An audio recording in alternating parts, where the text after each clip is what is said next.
Hey guys, just want to let you know this particular show is brought to you by Extrema Cookware, and I'm not sure what you guys currently cook with, but Kate and I have been moving more and more towards organic cookware, and this is really great stuff. It's made of 100% all natural minerals, clay, and water. It is 100% all ceramic, and there's no heavy metals, no lead, no toxins, none of that stuff in this cookware. And they have all kinds of really cool stuff like pots and all kinds of pots and pans, skillets, all kinds of really great stuff to cook on, made from 100% natural ceramic, and that's actually cooked in natural gas-fired kilns at 2,500 degrees. So it's really, really good stuff, and I would highly recommend moving towards some non-toxic cookware. And this stuff is just awesome. So if you want to learn how to get 10% off, go to our store, and you can click over there and go through our link, and we'll get credit for your purchase. But you can learn how to get 10% off your order by going through our link. And the best way to do that is just go to our store, and you'll see Extrema Cookware. So go check that out. And also I want to let you know this show is brought to you by Barf World. And for those of you that have animals, or dogs, I should say, in particular, Barf World is really a great product. It's we've had Robert Mueller on the show a couple times. He's one of the founders, I think, over there at Barf World, and just a great guy. But what's really cool about their product is it's all 100% raw meat, but it's got organ meats and bone in it, which is incredibly healthy for your dog. And Maggie's been on Barf for a couple of years now, and she just thrives. It's amazing. And they have juicy beef, they've got lamb, and they've got combo recipes. And if you go over to their website, you can learn how to save $25 off your order. And I would highly recommend feeding your dog raw food, raw animal food. It's just the best food they can ever consume. And this is really great because not all of the raw dog food products have the organ meats, and not only that, but also have the bone in there as well, which is really critical for their overall health. So if you love your dogs, go check that out. Best place to go do that is just check them out in our store. You can see the links to our store at the top of the website. All right, enough about that. Make sure to go check out the products in our store and enjoy the show.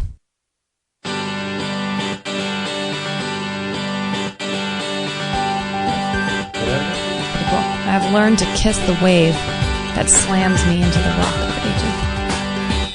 I like that. Charles Spurgeon.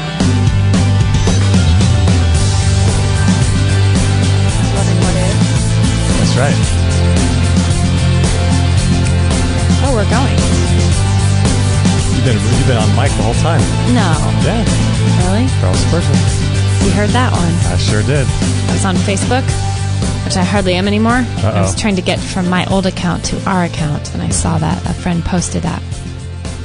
I've learned to kiss the wave that slams me into the rock of ages. Charles Spurgeon. That's pretty cool. Charles Spurgeon. I've learned to kiss the wave that slams me into the rock of ages. That's good. I like that. That's good, right? Yeah. Meaning God. God. But what did I just say to that? I said, I took it from another perspective. What did I say? Oh, subjective reality? No. I said something that was just the same meaning, but from a different perspective. Just now? Yeah. You said you had it on. Well, we'll catch find the beginning out. of it. Shoot. We'll catch the beginning of it. Oh. What are you doing over there reading about subjective reality again? Can't stop myself. I can't help myself. Oh, subjective reality. Hey, I told you, and we have this problem all the time because before we hit the record button, we always have these insane conversations. We do. I always wish we could record those conversations because we'll be sitting on the couch or we'll be doing something and just, having these insane conversations. And you had something today. What was that quote from the fortune cookie? The fortune cookie. Oh, I have it right here. Yeah, but what? I put on our Instagram this morning. I think you probably saw it. You know how I find fortune cookies like every other day in all these weird ways, right? Yeah. Yeah, it's weird. I don't know, but I feel like God speaks to me through everything, and that's I get all these weird things that seem to line up with where I am at seasons in my life. It's funny. Yeah. But so yesterday's was the joyfulness of a man prolonged his ways. That's a fortune cookie. The joyfulness of a man prolonged his ways. So I take a picture of it. I'm putting it on Instagram, and I'm laughing, thinking, and I even wrote this like in the description or hashtag or whatever. Like, I've never had a fortune cookie that gave you like a past version. Fortune cookies are usually like, What's this will happen to you. Yeah. It was more like, this is like the joyfulness of a man prolonged his ways. It's like a done story, which cracks me up because it sounds like a proverb. And then when I was talking about proverb, I'm like, no, but if you open up Proverbs, all those are like, a joyful heart gives health to your bones. They're in the very present. Mm-hmm. So I thought it was really funny that this fortune cookie gave a future. It had been done and it gave you like a future. I took it as like, wow, looking at my life, looking back, I want that to be true of my life. So I'm living it in the present to make it true in the future looking back. The joyfulness of a man prolonged his ways. But then we thought that was strange. I thought it was strange because it seems like it should say the joyfulness of a man prolongs his days. Prolonged. Prolonged. Yeah, that's weird. That's past tense. So I'm thinking, I thought so too, and I'm like, okay, the people at the fortune cookie factory might have messed up. You know, some of them don't make any sense. Yeah, I've had ones that are misspelled and silly, and you kind of laugh at them. But then it caused me to really reflect and talk about this. The joyfulness of a man prolonged his ways, and yeah, I'm thinking, okay, it's either misspelled and it's days, because that's true. You know, according to the Bible, a joyful heart will bring you, longer life and more joy. Right. But I'm thinking, can that be true that it prolonged his ways? And you brought up a good point earlier saying, how can you prolong a direction of something? A way is like a path, like a way direction somewhere. It seems like I think it says ways on purpose, but I think we're used to it saying days, but the joyfulness of a man prolonged his ways. So that's interesting. I don't even know what that means, really. I don't either, but the only thing I could think of after we had this very brief discussion, because we decided to save it for this episode. Podcast. Save it for the when podcast. It's more real and we get real. Yeah. But I thought, wouldn't that be interesting if it's prolonging the ways in which you are willing to let your life pan out? So like, for example, all the frustrations and things, like even sometimes with doing this show and not knowing if we can make ends meet and not sure like if this is, like why some people don't seem to jump on board and get us the support we need at times. So I'm thinking, but we're so joyful in what we love it and we feel like it's our purpose and our calling. Right. And for the most part, we love doing it. Like we're very joyful in our hearts and feeling like we get to live this extraordinary existence. Get to help people and help the world and cool. do this great stuff. So I'm like, okay, is it the joyfulness like of a man's heart? Is it his joyfulness that prolongs his ways? It keeps a man going. When you have more joy in your heart and purpose, is that the difference between someone who quits and gives up versus the person who keeps going in that way because they have a dream and they have a plan and a purpose and they know ultimately where it's leading? So is that that could be past tense, like the joyfulness of a man prolonged his ways, like the way in which he didn't give up, the way in which he decided to keep going when everyone else thought he was crazy. And I guess if the only way for you to continue having the option of having ways is to have joy, and as soon as your joy dries up, so do the ways in which will be presented before you show up anymore. Right. So, you know what I mean? Like you see people that are doing things and they're not joyful in what they're doing. They have it's clear. Yeah, they have no joy. There's no purpose in what they're doing. And all of a sudden their options, their connections dry up, their options in life dries up. It's like you really hit a dead end street. You hit a cul-de-sac and you're like, well, because you're not joyful in what you're doing. Right.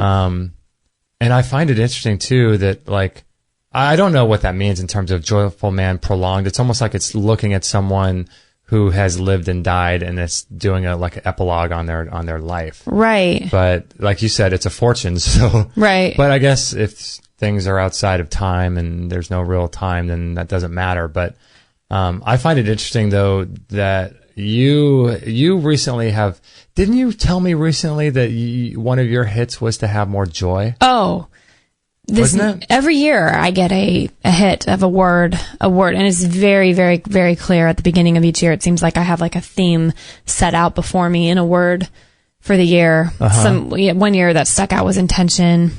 There's been some pretty powerful words this year. I mean, literally wrapping up around Christmas time at the end of last year, I felt this really deep pull toward having more joy and happiness because a lot of stuff's been really heavy, which is interesting because I'm writing a book and it will one day talk about all those things that were happening on the sidelines during this adventure, because people get to see glimpses, but they don't know the whole story, and everything that makes our path.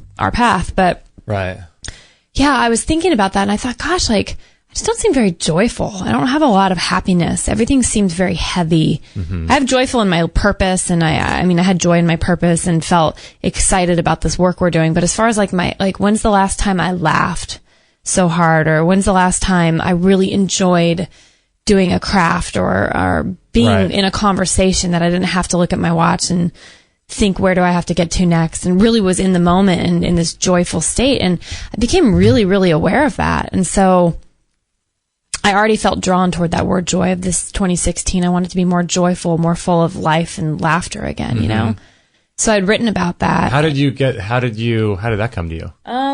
When you were... I think I was just tired of feeling the heaviness. Yeah. It just was an overwhelming sense of knowing that I had to have more joy back. Right. So I already knew it. I journaled about it. I wrote the word in my journal as the intention and the setting of the stage for 2016. So then I'm 4 days later, I think it was January 5th, I got in the car of my friend Robin, who's my partner, my armor bearer, my partner in life. And she's just such a soul friend. And she said, we're driving up to this place called the Healing Rooms that I just can't say enough about, as far as being a huge part of my spiritual evolution in the last couple of years. So she and I are going up there, and she starts talking about how she felt God was speaking to her about having more joy this coming year. And I'm like, no way, really? Yeah, my mouth is dropped open. I'm like, it's funny. I come to know that these things just are. It's just how it works. And so I love that I'm still amazed by the magic and majesticness of it and the surprise. So I'm more surprised, but I'm not shocked. But my mouth dropped open, and I said, I can't even tell you how funny this is, just because, she looks at me and she's like, well, of course this is us. This is how we work. We always seem to be journeying through the same things at the same time in totally different scenarios. It's bizarre, isn't it? So she brings it totally bizarre. Yeah. So she brings up the joy, and I said, well, I've been feeling the joy, that this is something that needs to come back into my life with a vengeance. And so we're talking about that all the way up on the drive. So we get to the place, and I go in. And basically what you do is sign your name in, and then a team of people go back and they sit with anything before they see the request that you came in for to be prayed for. And they just get basically downloads and information that they feel like God is giving to them to relay to you. And so, of course, what was mine all about? Joy. Was it really? Oh, yeah.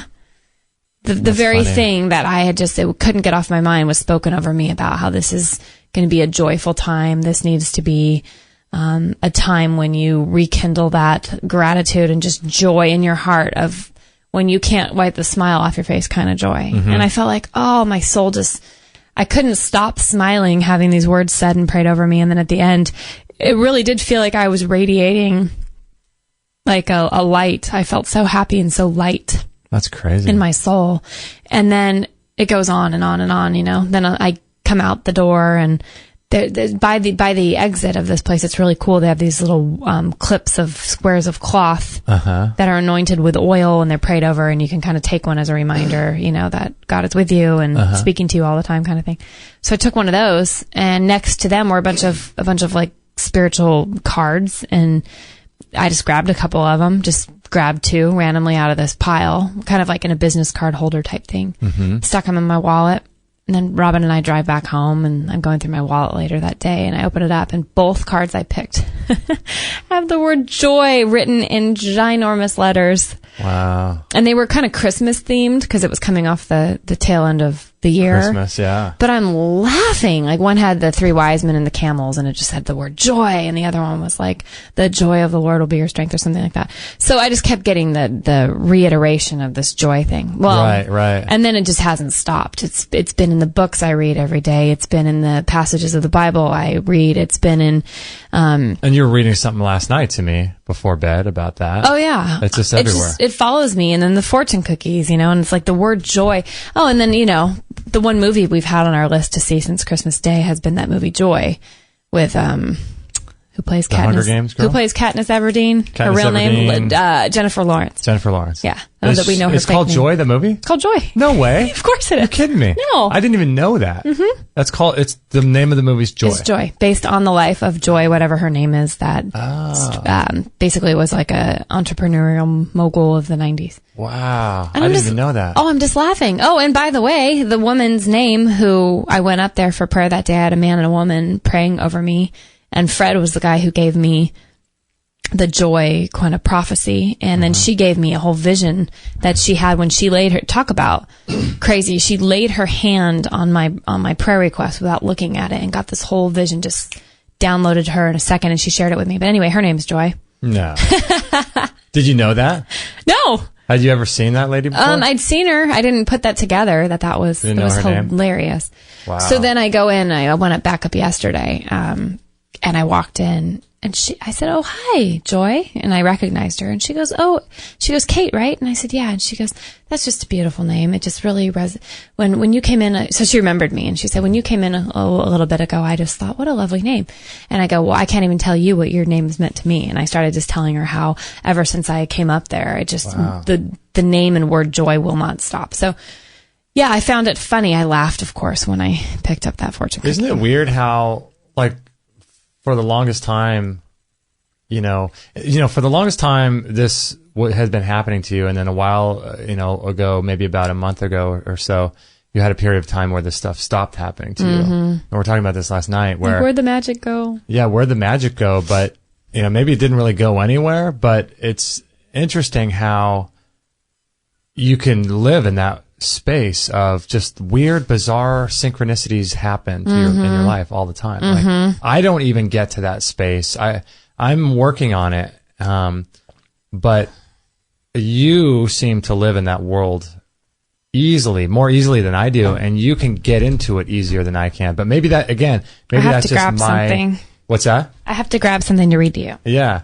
Then maybe that's just my sort of idea about what something is hard or not hard for me to do. So, maybe I can just tap in just as easily as you could, but. Well, I think so. And I was telling Robin after the fact, because she and I both feel like a lot of really big things are going on in our life, and we're constantly going through these periods where we're like, where'd the magic go? Because it's so magical and all this stuff is speaking to you and happening all around you. And then for like a period of time, whether it's weeks or months, it just seems like it dries up and you start to panic and you're like, oh my gosh, it's gone. And my magical living's never going to return. You know what Am I doing something to make it not? I have to say, I've never known anyone that's had like other girls I've dated, other girls or guys I've ever known. I've never known anyone that's like, has so many weird, bizarre things happen to them. And not just that, but they look for them and they see meaning in all this stuff.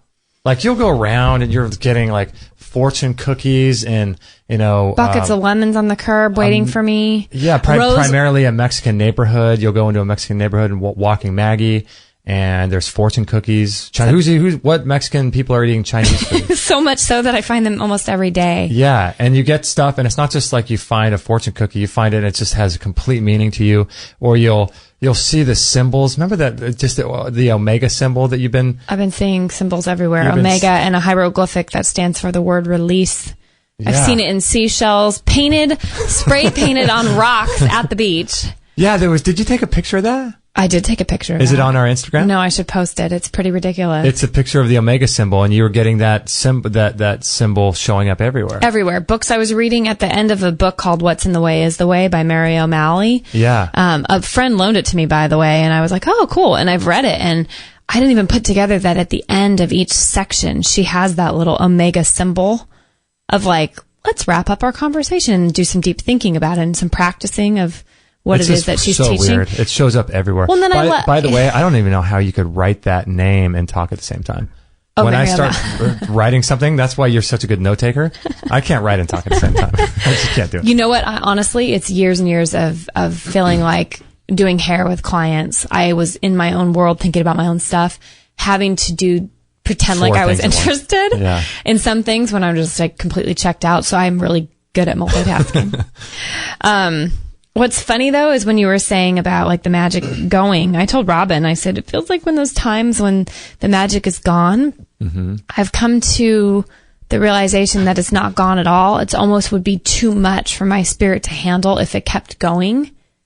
So in a way, I need a rest. I need a break because God's like, you got a ton more coming and it's coming quick. So retreat, get your breath, and then we're going again. And then it's like, bam, all of a sudden one day you're like, I'm back in the flow. I'm back in the magic. So it's not as if it is left. So I was telling Robin and came to that realization. And then of course it reiterates. I open up one of my favorite books this morning. I've been reading a daily, I don't know if you call it a devotion. You can call it whatever you want, but it's called Streams in the Desert, and it's devotional readings for, this is interesting. 366 daily devotional readings. 366. What's that? What is that? Is that a misprint? Well, there's 365 65. in like 1/4 days in a year, isn't there? That is so funny. Look that up. How many days in I've never seen that before. Let's see. It's count for leap year. This starts January 1st. It doesn't say. And it goes, well, that is interesting. Let's see. It ends on December. Hold on. How many days old are you? December 31st. 1 year equals 365 days, but that is hilarious. That was like 1/4 days. Yeah, how weird, huh? 300 to actually put that though. That has never. I've owned this book for years, this leather binding, and I've never once looked at. There's 366 daily devotion. Wow. Anyway, check this out. This is awesome. For today's reading, January 22nd, and people can look them up online. They're really cool. But check this out. It says there is no music during a musical rest, but the rest is part of the making of the music. You know how when you know how, have you ever played an instrument ever? An instrument? Mm-hmm. Yeah, like a guitar. Yeah. Mm-hmm. Or have you ever followed music, or you know music theory, right? Oh, yeah. Oh, yeah. Oh. Yes, of course. Sorry, Mr. Pianist over there. You know more than I do. You actually took a music theory class. I did, yeah. But you know how, like, you play the music and then there's rests where you count and you continue. Well, this totally show, like, this is perfectly what's happening when I feel like those magical periods are gone. It says there is no music during a musical rest, but the rest is part of the making of the music. In the melody of our life, the music is separated here and there by rests. Okay. During those rests, we foolishly believe that we have come to the end of the song. God sends us times of forced leisure by allowing sickness, disappointed plans, and frustrated efforts. If we sorrowfully say to ourselves, there is no music in a rest, let us not forget that the rest is part of making the rest of the music. Okay, that makes sense. Doesn't that completely sum up what I'm talking about, the magic? Sometimes you're like, it's gone, the song's over. And it's like, no. So here's the thing. So it sounds much like, doing interval training at the gym. You know, you run, and then you and you take a break, walk for 30 seconds. And so the goal with interval training and stuff like that is to be able to sustain longer periods of bursts of energy. Totally. So if this is the case, whatever's causing your inability to sustain more of the magic, can you increase that so that you have less rests? You know what I mean? And if you can, how? I don't know. You know what I mean? I almost feel like immediately I wanted to react to that with, I don't want that. I don't want to do that. That was my reaction. Because you don't want to do what? I don't want to speed it up, and I don't want to, I almost am now looking at the rest as like this sacred time to soak in what has happened. Yeah, that's true. Because if it's happening so much right now, my mind can't keep up. Like, my mind and my pen can't get it all out fast enough. So I'm letting these really amazing things go to the wayside. Maybe some people have those spread out over a year. In a week, I get like 50 things happen where I can't even like hold on. All right, let's break it down, because I think people may be unaware of what things are happening to you. Because I think most people, and me included, I'm in this too. I'm trying to bring more magic back into my life, but I think most people just go throughout their days. You know, they have a handful of things they have to do: go to work, run some errands, go to the gym, pick up the kids, whatever. There's no time for magic. Well, but there is. Okay, yeah. There is. So what kinds of stuff are you talking about that happens to you? I mean, we kind of talked a little bit, like just seeing the things, but I think you're talking about like looking for stuff, right? Like so when you're on a walk and you're walking the dog, Maggie, like, are you, I mean, I'm trying to picture, think about are you constantly either praying or talking to God and saying like, okay, what do you have to show me? Or are you just like what most people would do, just sort of walk the dog, and if someone comes up and talks to you, you talk to them? Like, are you living in that space to start with? I always have. Okay. I don't know another way to be, I don't think. So when you're in your own head, you're kind of like connecting to God. Yes. I'm continually talking and fleshing things out, and in a space where I think I'm able to receive. So if you're walking her, you're just walking around, you're thinking about this kind of stuff in your head. And so you're looking around for signs and things. Yeah. Call me crazy. Yeah. I love it. Because I'll go outside, put Maggie on the ground, and be like, okay, God, what do you have for me today? And don't be mistaken. Like, when I say magic, that can be a myriad of things to different people. To me. So you don't mean black magic? Well, I don't think so, but you never know. I'm just kidding. You never know. No, when you say magic, people, some people get all offended by that. But I'm talking about the magic of how I feel like God is orchestrating in my life and letting me uncover things. And this is what's very strange. It's what some people want to call New Age mixed with my past and more of a Christianity. And I'm watching these worlds collide, and to me, it's all God speaking in new ways and becoming so much bigger than a label. That's where the magic happens, because I'm like, okay, I'm just watching God love me and talk to me, and whatever anybody wants to call it. Some people would say, "Oh, I feel comfortable with Kate because she's a Christian," or some people might say, "Oh, I feel comfortable with what Kate's saying because she's New Age Buddhist," or whereas you're saying, it doesn't, to hell with all the labels. I kind of am, and that's been very confusing to me over the last few years, especially since we started this show, because people's opinions, you'll get an email of like, I'd be very careful about this, or I wouldn't go there, or like people giving me their experiences of what they would and would not feel comfortable with on a spiritual realm. Right. And that's, while I appreciate that, I'm thinking they had to go through their own path to even be able to offer this advice from their perspective. Right. And again, it's just an opinion, right? It's just an opinion too, because I'm like, do I think that reading, a listener a long time ago was very concerned about me starting A Course in Miracles, reading that book. Dun, dun, dun. Dun, dun, dun. And I started reading it, and first of all, I thought, I don't resonate with this. It's frustrating to me. What, the book? The book itself. So I didn't end up reading it, and I read parts of it and then kind of gave up on it. And to me, it just wasn't where I was at that time. And I'm not saying that wasn't Jesus being channeled through the writer. Who am I to say that? Right. Because the book I'm reading right now in the morning is like a Christian devotion, and it's basically these two women that had God channel information through them. What book is that called? Called God Calling. God Calling. And it's these women called the Two Listeners from the 30s that sat around and basically... You want to write that down? Yeah, I got it. Look at me. I couldn't multitask. I can't even write and not talk. That's awesome. Which is interesting because you're becoming a very good writer. Yes.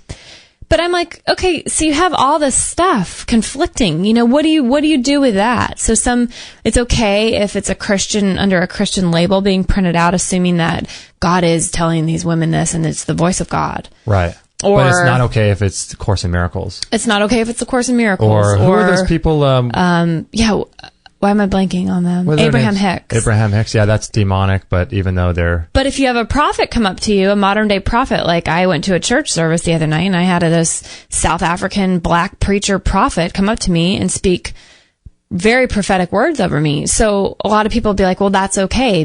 Christians would say, well, that's okay because that was God inspired, God ordained for you. So here's my thing with that though. It's like, if you had but if you have a psychic come up to you. That's horrible. You can't have a psychic. So imagine if like, what is her name? Not Abraham Hicks, but the woman. Because the guy passed away. Right. Why am I blanking? Esther Hicks. So if Esther Hicks came to a church and said the exact same words as that pastor that came from South Africa, and she sort of made up a past about how she's a pastor or she's a part of a church in some other country. She's a modern day prophet, yeah. Yeah, so, the person who the Christian would say to you, oh, that's okay, but then, ha ha ha, joke's on you, I'm Esther Hicks, and I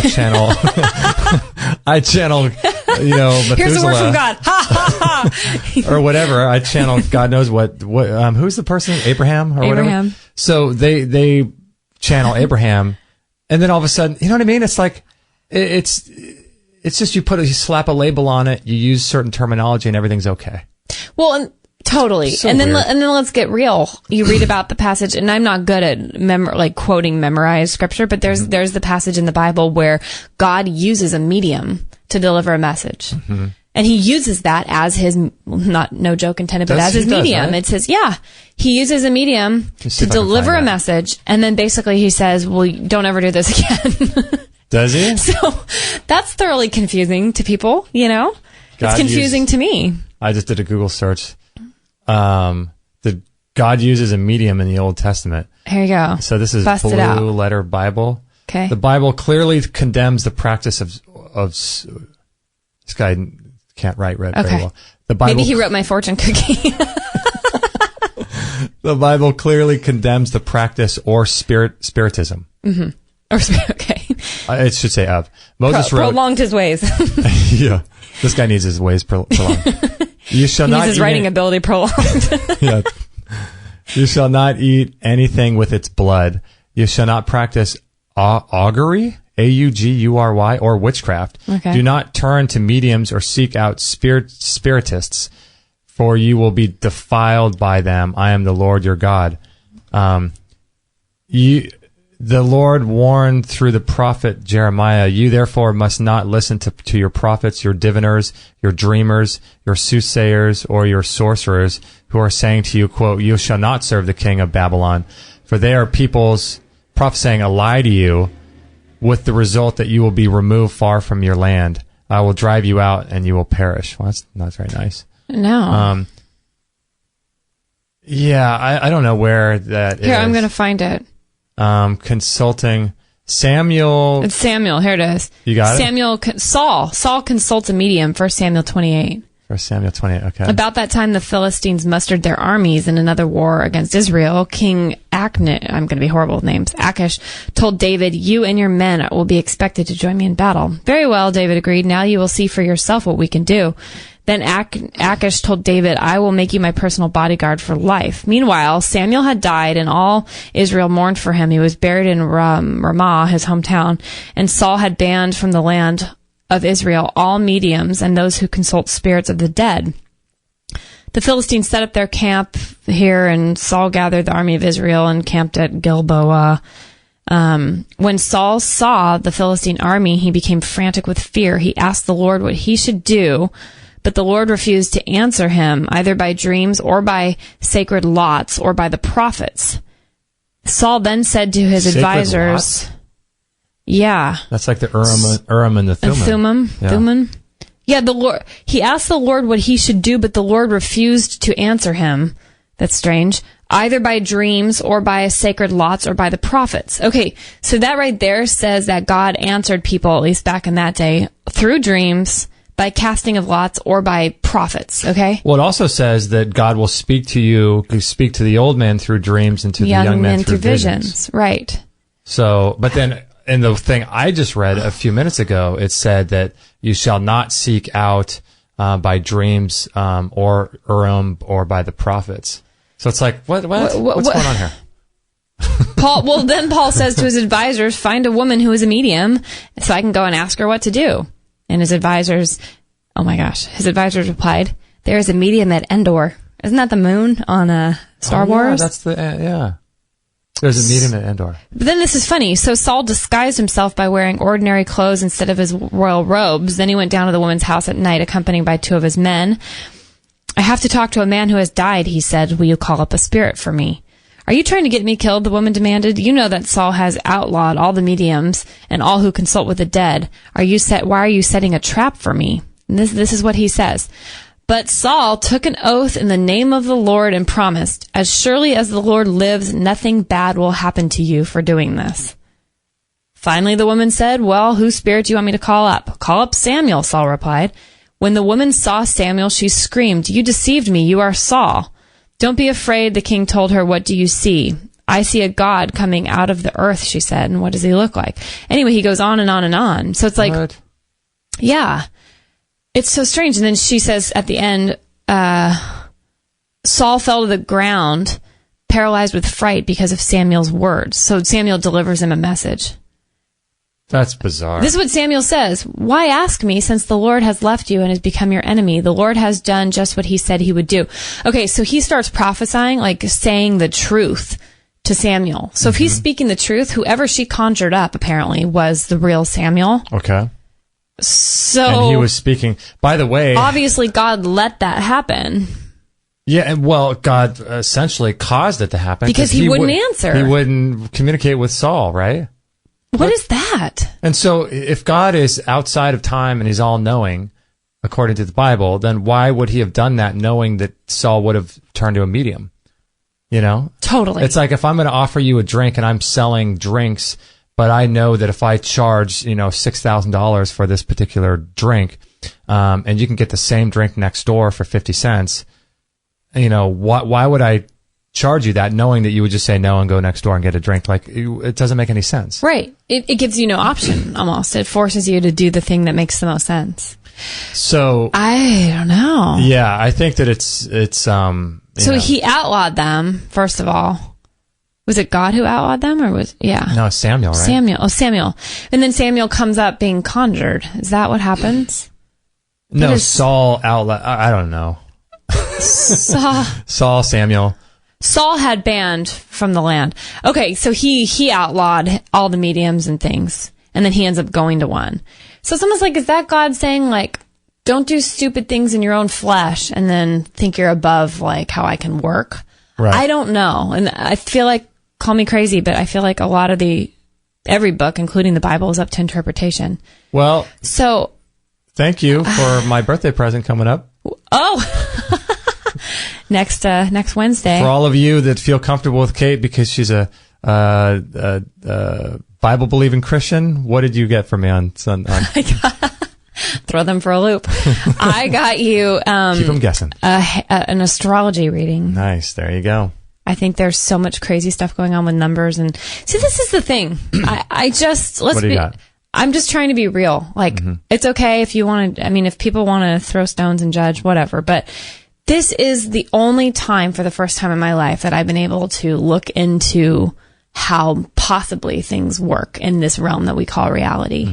And I'm just not afraid. So I'm not afraid of being overtaken by evil spirits. I'm not afraid of, like, there are things that creep me out, Right. Full blown, like, I don't think I'd run into, like, a place where they're sacrificing children or animals and putting spells on people. Like, I think there is I really feel a sense of evil out there. Well, what about Laura Powers? Right. She's not a Christian. Right. And she has no problem being involved in people who are demon possessed. She's been around that quite a few times, she said. She's on our show episode, I don't know, 412 or 10 or something. You can look that up. See, when she was talking about that why shouldn't she be demonically possessed, Well, was she saying, did she claim in that show she's worked with people to get demons out? I think so. Like entities that are attaching themselves, right? Yeah, I think she said that she's been in the presence. I think I asked her if she's been in the presence of people who are demon possessed. I remember you said that, but I don't know if she said she had to be careful with some situations. I don't remember what that was in. But if you take a strict biblical view, you're going to be, biblical scholars are going to tell you, no, you should not, especially if you're not a Christian, you shouldn't be around that because these demons can inhabit your body because once they get expelled. But see, my thing is like, if a demon wants to be in somebody and they're currently it's almost like, it's just so weird because if Christian scholars are saying demons are inside a person, right? And then they get, what did you guys say? Not communicated. Excommunicated. What? Exercised. Exercised out of that person. Not on the treadmill. Demons, or people will say, I almost said demons will say. Demons will say. But I meant to say like pastors will say. I don't know if you want to use the term demon and pastor interchangeably, but pastors will say. Oh my gosh. But I'm sorry, I did again. Pastors will say that demons, oh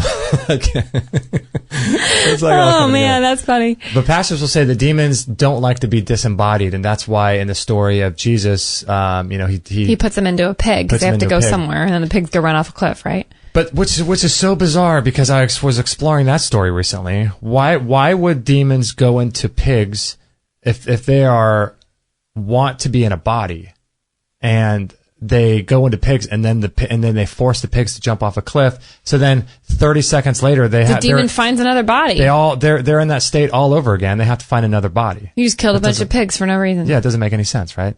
That's not very earth loving. That is. But if demons want to be inside of a person, then why would they not enter into the body of Laura Powers, who's not a Christian? It just does not make any sense. Yeah. Unless there's something more going on that anyone ever says. It must not be true then that, like, if you're a non-Christian and if you're in the area, like, well, wouldn't everyone be demon possessed that's not a Christian then? Right. I mean, if there's all these satanic and devil and demon forces out looking for there's more of them than God knows, and there's people on the earth, I'm sure, in a spiritual realm. What about in terms of physical space? Like, what if there's an exorcism going on? There's someone who's demon possessed in a particular, let's say, apartment building, and then the next room over, there's some non-Christian grandma who's sitting there watching, Wheel of Fortune. Why wouldn't, as if the demon can't go through the wall into that, like, why? If they're inhabiting, they don't have any rules. They're just overtaking. There's no boundaries with these entities.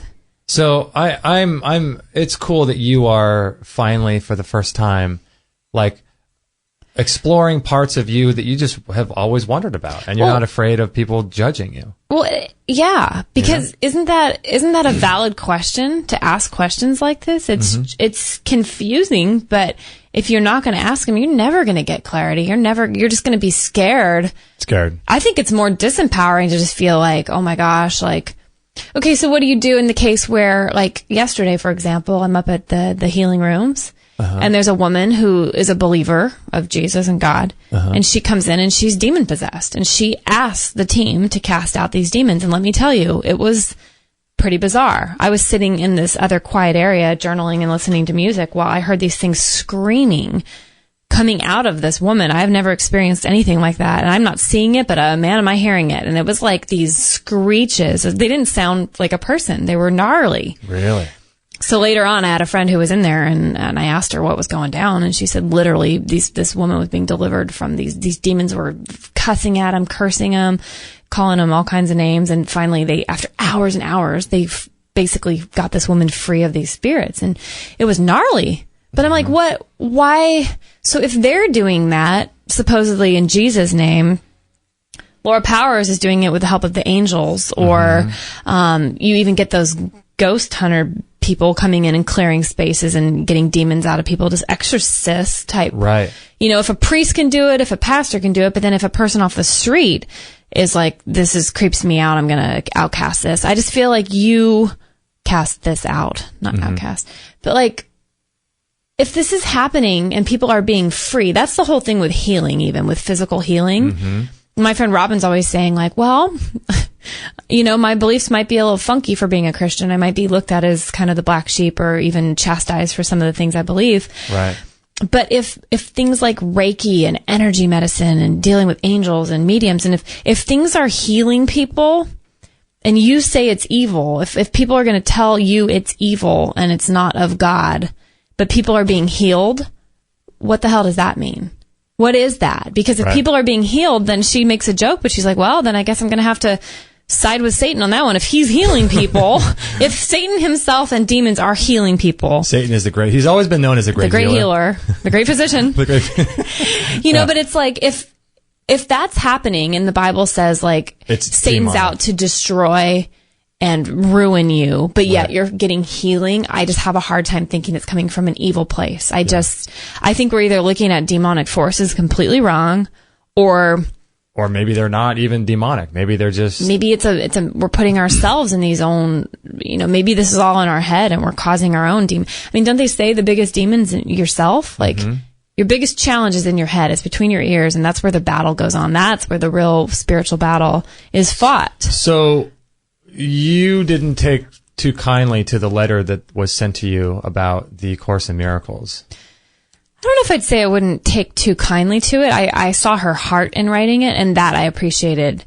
because to her, she had read this years ago, and it sounded like it really did a number on her. It started haunting her and bringing all these very bizarre, seemingly demonic things into her life. Right. So I had compassion, and I thought, wow, like, I don't know why that was your journey with it, but for me, it's like I've entertained all kinds of ideas and appointments with people I wouldn't have 5 years ago, and I have found nothing but healing and more answers. So I almost think if you're kind of scared of it going into it, is that exactly what you're going to find? It's like you find what you're looking for. Exactly. You start seeing what's already within you. And so like for you, I remember we're talking about that letter, and it's like you were saying, why, like everyone's on their own journey, and we should allow each person to be on their own journey, and if they want to explore things that other people are uncomfortable with, then just because you had a bad experience with something doesn't necessarily mean, you know what I mean? Like that person was able to go through their journey without any person writing a letter to them. Right. And saying and warning them about how you're getting in touch with Satan and it's evil and your soul is in jeopardy and hell and all this stuff. But it's like, and that letter was not that bad. It was out of love. It was like trying to save me from what she had gone through. So in that case, I was like, okay, it's not like, but it bothered me that I thought, like, why can't I come to my own conclusion? I might not be overtaken by these horrible. Your whole life you've been dictated to, right? Oh, totally. Yeah. Totally. So why not just, like why can't you just come up with your own conclusions and, Well, and the more that I'm honest about this stuff, like this talk right now, I'll have with very few people in my life, but the more that we journey with people like this, the more people freed up to go, oh, that's awesome because I thought it was just me, or I've had these thoughts, but I was too scared to put it out there, or, it's actually really neat because you find this tribe of people that are kind of your people where you're like, okay, finally people are being real. Like, we're not saying we're right, and we're not even saying we're wrong. We're just saying, just asking questions. Just asking questions. Yeah. That's what you're really good at. You're good at asking questions. I just never thought that there'd be this many questions to ask, but there clearly are. Right. And you're either, I tend to think that you're one of two kinds of people. You're a journeyer or you're just a content liver. Like you're fine. You'll just keep living and you're content with that, and you'll go on living in the way that you always have. But then there's people who are like, I'm on some sort of a journey and a path, and that's the people. It's like the hero's journey. It's the hero's journey. Yeah, I think that too, and I think it's important for people to recognize what kind of person they are. I've always been a person who's just very curious about everything. Yeah, you have been. Asking questions about things and trying to figure out why things work the way they do, and and never really fitting into any one group. I go to a church service and I'm just like, what? This is just crazy.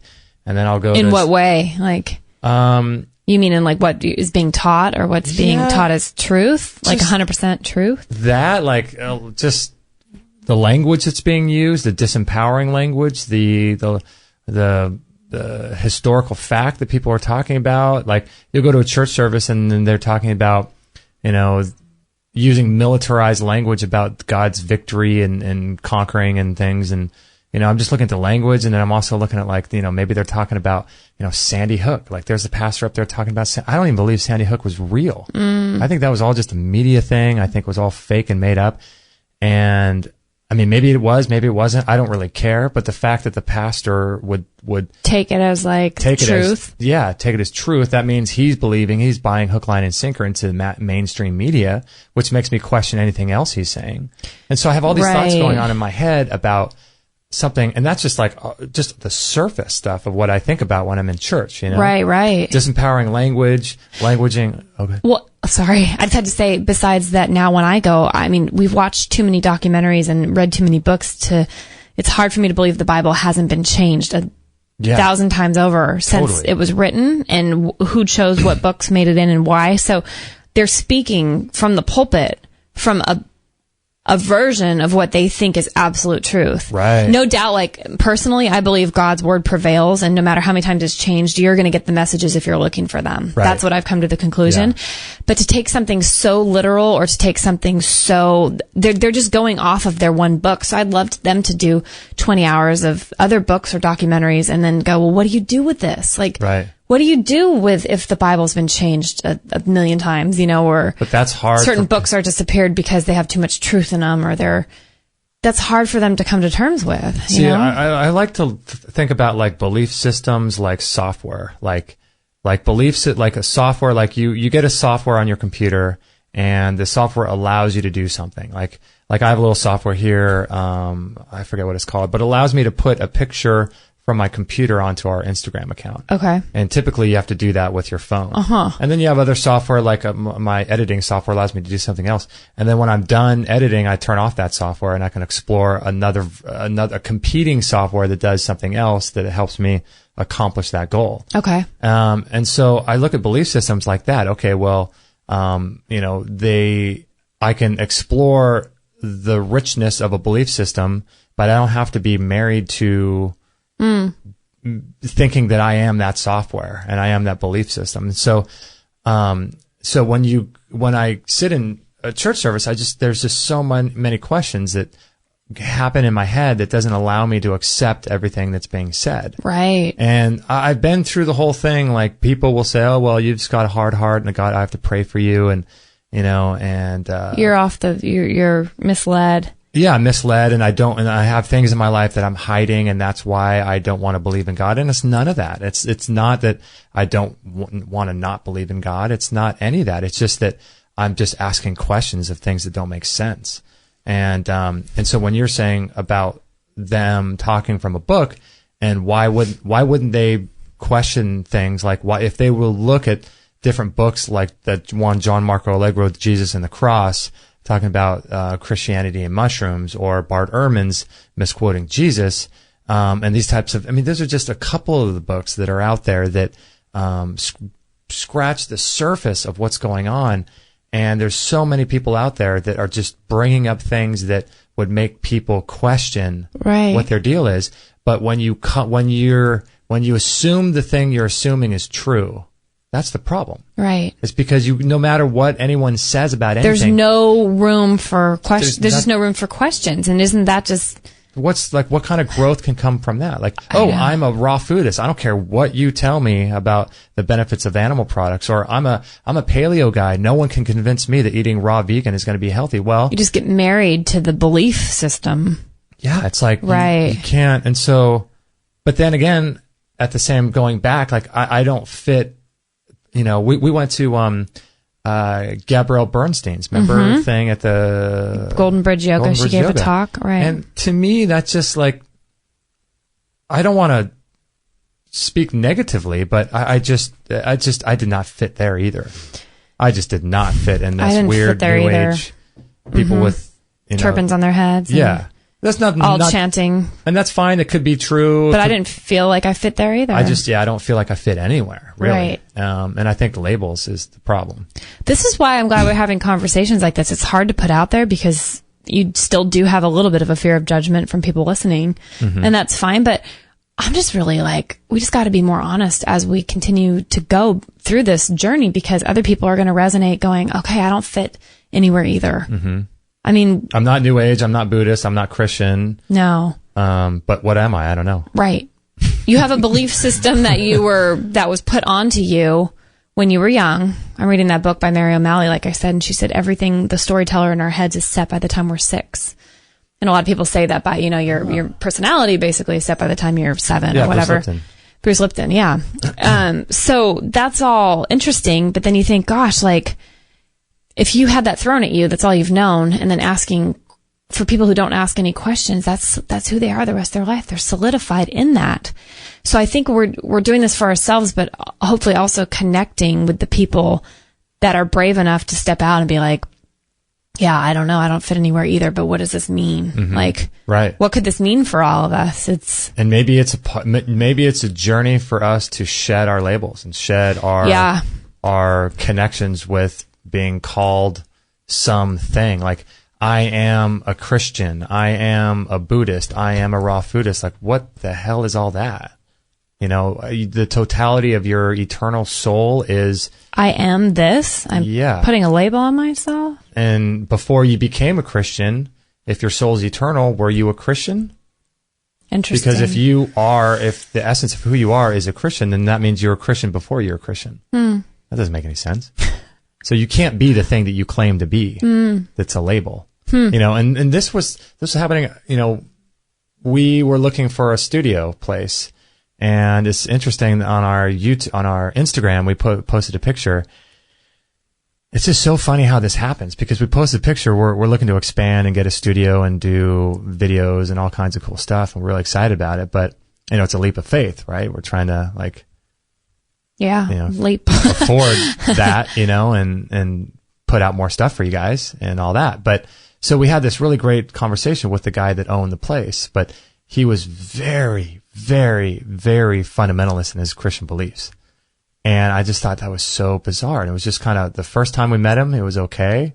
And we thought, oh, cool. We have like a faith in common. We see God working in mysterious ways in our lives, and it was encouraging. And we thought, this is kind of cool. This might be how God works. Maybe this is supposed to be our office or our studio. And then the next day, it was like, you know, we would say little things like, I think you said, oh, you know, can we put things on the wall? And he's like, yeah, you can put nice Christian paintings on the wall.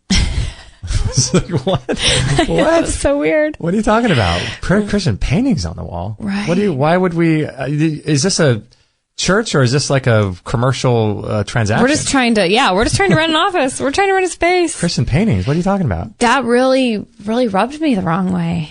You know? Yeah. It's funny when you have a situation like that, though, because you're like, oh, like, part of me cringes because I'm like, I'm not anti-God. I'm not anti-Christian.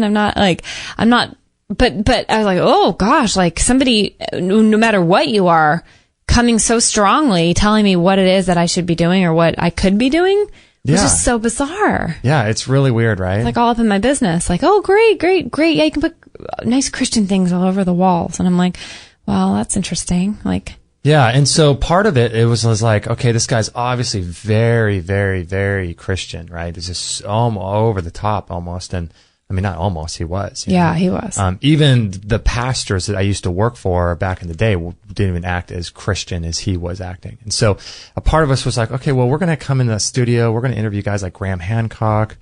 We're going to interview, you know, what's that guy's from South Africa? The Ubuntu Project, remember? Just all these people about, you know, ancient civilizations and. Oh, right. I know what you're talking about. You know, what's that guy's name?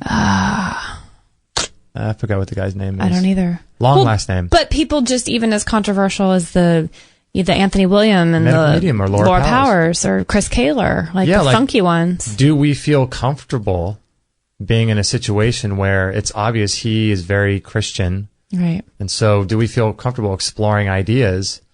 Not that, and that's funny because it's not, I had to ask myself, it's not that I'm feeling like I'm hiding and being deceitful to myself and my beliefs by doing that, but I just don't feel like I have permission to be as open as I do when we sit here in our other home office and talk, you know? So like that squelching of real conversations that need to happen. Right. And who would have thought? That, what is the name of that person that said that? You posted a picture on Instagram of our... Oh, I think it was was it Steinfeger? Is it Steinfeger? She goes, this is great news. Before you decide, feel the vibes in the space. We didn't do that before renting and had big issues with tiredness and negative thinking or negative things going on in our office space. Thank God we are, oh my gosh, she didn't capitalize the G in God. Oh my goodness. Thank God we are moving this month. She must not be a Christian. She must not be. Yeah, no capitalized. But, you know, I mean, it was interesting that she wrote that, and it was like, at that time, we were fine with it. I was like, yeah, I even wrote her back, like, yeah, we felt that way about where we live, like our apartment now. It had some weird vibes, and we didn't see it, but we moved in, and I felt like we didn't know. And so we've done things to try to make it better, but it's still not a place we want to be for very much longer. Right. But yeah, as far as that goes, that first day I was like, yeah, this is great. But thank God, literally, you think about things and wait 24 hours and go back and get another, you know, vibe or hit or answer before you move on with some things. Because yeah, the second time we're like, oh gosh, it was like repelling almost. Yeah. You know? So that was cool. She put that though. I think that is a very important thing, whether you want to call it answers from God or vibes or a good feeling about something, a gut intuition. Things are really important to listen to. Yeah, I mean, if you're going to move into a house or if you're going to move in anywhere, you know, to be connected to how you feel about the place. I mean, at first we felt good, but then there was a second time that we went there. It was just, you know, things start coming up. It's just bizarre. And you have to believe that there's a different plan for us. We're being herded a different way, a different path. You know what's funny when you're talking about all this, though? It reminds me of, who was that did that show, To Every Man an Answer? That Christian... As my brother calls it, to every man his own answer. To every... Oh, gosh. Does your brother say that? To every man an answer. I think it was Hank Hanegraaff? Hanegraaff. Or as my friend would call Hank, hand up his gaff. What does that even mean? I don't know. Hank. And I'm sure the guy was well-meaning, and he wanted to, give a bunch of people answers to things like the questions we're talking about. Right. But you're right. It's almost like your brother jokes around to every man his answer. Is that what it is? His own answer. Yeah. Because that stems out of, you can make the Bible or any text become what you want it to be to make an answer for everyone. Totally. I find that really interesting, though, that you have that show called To Every Man an Answer. So that guy's claiming he has all the answers. Right. Figured out, first of all. Right. And that means that there's no mystery in the Bible. And you and I have talked so many shows about everything's completely mysterious. You even wrote an article, I think last week, about your findings of, like, let's just be honest, all the weird stories in the Bible. Like, they're weird. No matter what, they're weird if you believe the Bible stories, or it's weird if you believe... Let me bring that up. A bunch of other things. But before you bring that up, I was going to say, it's funny you have, in the Christian world, a guy like him, To Every Man an Answer. And then I open up my Streams in the Desert, my Christian devotion book every morning. Uh-oh. And it's just everything's so contradictory, because on January 15th, there's a poem at the end of this one, and it says, "Tread in solitude your pathway, quiet heart and undismayed, you will know things strange, mysterious, which to you no voice has said." Okay, check this out again. Okay. "Tread in solitude your pathway, quiet heart and undismayed, you will know things strange, mysterious, which to you no voice has said." Yeah, so that just confirms the idea of living in mystery. There's living in mystery. That's magical mystery right there. So if there's To Every Man an Answer, what do you do with all those strange, mysterious things that it says no voice to you has said? That's how, when you know things, when you have a gut feeling, or you are giving yourself permission to be able to explore things, that's where the heart of God, in my opinion, lies. And I find it interesting, too. It says, "Tread in solitude your pathway, quiet heart." Isn't that just going inside, like meditation? I mean, that's where I come to this whole, like, a lot of Christians don't like, what is the, like... They don't like an excuse for calling things certain things. Like, they don't like the word meditation. Oh, right. But they like having their quiet time with God in the morning. They like their devotion. They like even though David meditated, and so did Moses. And right, and it's mentioned 60, everywhere. 20 or 30 times in the Bible. But people get really, really turned off to that. And I'm like, well, I think that they think you become a New Age weirdo when you start saying, oh, they all paths lead to God. It's all the same message. Right. It's all the same. And I'm starting to be like, well, what do you do with the things that do seem that way? Because it does seem that, if you're really honest in your heart of hearts, right, it does seem like all that is what is happening. Totally. So I just find it that there could be To Every Man a for sure answer. Just seems like a really poor... I don't want to live in that world. I lived in that world for so long of such intense Christian dogma.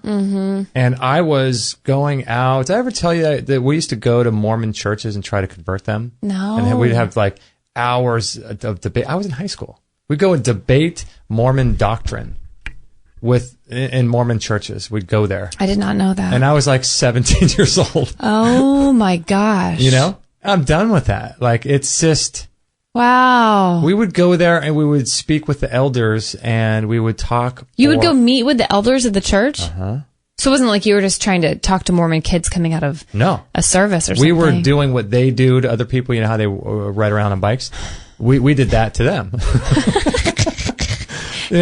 It's like living in that world of where everything is figured out it makes people feel comfortable, because people they want to feel safe and they want to have some way of like feeling like they know something. Like, this is the laws of physics and every day the sun rises. But, I think living in a mysterious, this is one of the reasons why, like, I don't think, specifically Catholics, but Christians want to have, or people in the ministry want to have, people go to church, because, they won't come out and say that you can't connect to God yourself. But they don't want to make you feel like you can, because otherwise what they're doing on Sunday mornings isn't necessary. And Interesting. and then what they'll do is they'll say, well, you need it to grow. No man is an island. You need to surround yourself with other Be in like-minded. fellowship with people. Yeah. And it's just like, well, they can't come out and say that you can't connect to God yourself. So if they can't say that, because they're trying to differentiate themselves from Catholics. So if they can't say that, then they got to have some other reason why they want you to go. That's so true. On Sunday mornings, because That's so true. Otherwise you won't grow as a Christian. So they put this whole emphasis on growth as a Christian. And they cherry pick the verses to prove it and stand behind them. And then you feel like you're like being deceptive or like you're like not in the right. Yeah. But hearing those, anyway. So I wrote this whole article about, so there's an interesting quote that I put in here. You can only know your own experience and everything else is programming. Whoa, who said that? I don't even know. I heard it somewhere. I don't know who said it. You can only know your own experience. And everything else is programming. So think about what that means. If that's true, then everything that we hear about is someone else's program. We don't know anything that is happening if we don't experience it. Wow. If that quote's true. Wow. So I don't know if 9/11 happened. I don't know if Barack Obama's our president. I don't know any of that stuff unless I experience it. But look at these 31 things in the Bible. Wow, interesting. So I got the Noah's Ark, Apparently Noah rounded up 2 of every living thing that existed on the earth. How did he get the polar bears or creatures from the other side of the world to come to him? Right. The walls of Jericho. Apparently the massive stone walls that weighed thousands of pounds all fell down. Not just one wall, but all of them. And not just all of them, but at the same time from the sound of a single trumpet. Interesting. Jonah in the belly of the giant fish. Jonah lived for 3 days and 3 nights inside the belly of a whale. I'm curious what he ate. How did he breathe? Totally. Does anyone ask these questions? I never even thought about that. How did he survive the stomach acid? Imagine what the amount of stomach acid that has to be inside the belly of a giant whale. How does he survive that? So what's the mechanics of that? Did God give him a special, molecularly change his skin to be able to withstand the stomach acid? Or he just had pumped so much carbon dioxide in there and there was no stomach acid. He'd created a hollow cavern and it was perfect conditions. Mm-hmm. Either way, miraculous. Right? People living for 800 years, no one knows how or why that was possible. And I think, wouldn't that be an interesting idea? God's curse on mankind was to say that now you're no longer going to live. Women are going to be in pain in childbirth, and men are going to sweat by the sweat of their brow to get food, and their life's going to be cut to 120 years. So if that's part of the curse, wouldn't it be nice to know how people live till 900 years old? It would be. It would be. Wouldn't it? Yeah. Why leave that out, right? At least tell us how they did it. Balaam's ass talks to him. Do you remember that story? Yeah. Balaam has Do they actually call it an ass? In the Bible. Yeah. They do? Yeah. It's so funny. I was researching this and I was reading it was a Christian's, like a pastor talking about that story. And he was making all these jokes. And this is so typical of the mentality of the youth pastor idea when I was a kid. But he was saying, oh, this is, such a funny story and God speaks through Balaam's ass and you get to say ass in church and it's okay. Ha ha ha. Everybody. Ha. I feel like Mugatu in New Zealand. Ha ha. Happy. I love Zoolander. But it's so you get to say ass in church and, oh, isn't that funny? And right. Stupid thing, right? You're so hung up on language that you can't even say ass. And then you get this, I get to have a chocolate on, every year at Easter. I get to have this thing. I get to say ass in church. Wow. But then Elisha killing the 2 boys. Did you remember that story? He killed 2 boys? Yeah. So these 2 kids he was a prophet, not Elijah, but Elisha. Okay. And they were making fun of him for being bald. Oh yeah, you go up, bald head. Yeah. They call him that, right? And they tell him to go up the mountain or something. And what does he do? They're making fun for being old and bald. Yeah. And so he kills them? His ego's enraged. And he commands a bear from the forest to come out and kill them. And maul them. And he does. I do remember that. So my question is like... I do remember that. Like, how did he communicate to the bear? Did the bear come into existence at the time that he commanded him? Because it's obviously a miracle. Right. Or did the bear just happen to be there at the same time and God just happened to... how did God change the neurological structure of the bear's brain to be able to understand Elijah's command to kill the kids? That must have happened, right? Wow. Well, and why is it okay just to take kids out for, like, why did he if that's true? He's a prophet. Yeah, but, like, that's not cool to go around killing people. No. Like, not unless you live in the Old Testament. Because that's true. Not unless you live in the Old Testament. Old Testament rules. But, like, how is that your ego, like, God would be like, that guy has a good ego. I'm going to allow him to kill those kids because I think he thinks so high of himself. Right. And he can't handle people making jokes at him or criticizing him. Sure, I'll let the bear take those kids out. It doesn't make any sense. And if you were God, right, this guy's a prophet, right? And this guy's representing you. And you allow that to happen. So could you imagine being on the side of the road and watching this happen? Oh my gosh. Right? And like, hey, there's the pastor of our church. He just calls a mountain lion to come out of the woods and kill these two people, because right? they called me fat. They called me fat. I mean, imagine if this happened today, right? It's somehow it's okay because it's 2,000 years ago, right? It's preposterous. So, like, we can't just read these stories and think, oh, they're okay, just gloss over the generalities of them. If you're going to take them to be true, you got to get into them. Yeah. So you see, in modern day time, this would be the equivalent of a pastor walking down the street. Some guy makes fun of him for being fat, right? He calls into the forest, and these two mountain lions come out and just maul this guy to death, right? So if everyone that is standing around sees, hey, there's Pastor Eric. There's Pastor Eric, or Pastor Todd. There's Associate Pastor Eric. There's Youth Pastor Jim. And here's Eric. I know he's a Christian. I'm not a Christian yet, but I was thinking about becoming a Christian. And now he seems like a good guy. He seems like a good guy. He overweight, represents God. but good guy. Overweight, but good guy. A little bit pudgy. Too many donuts.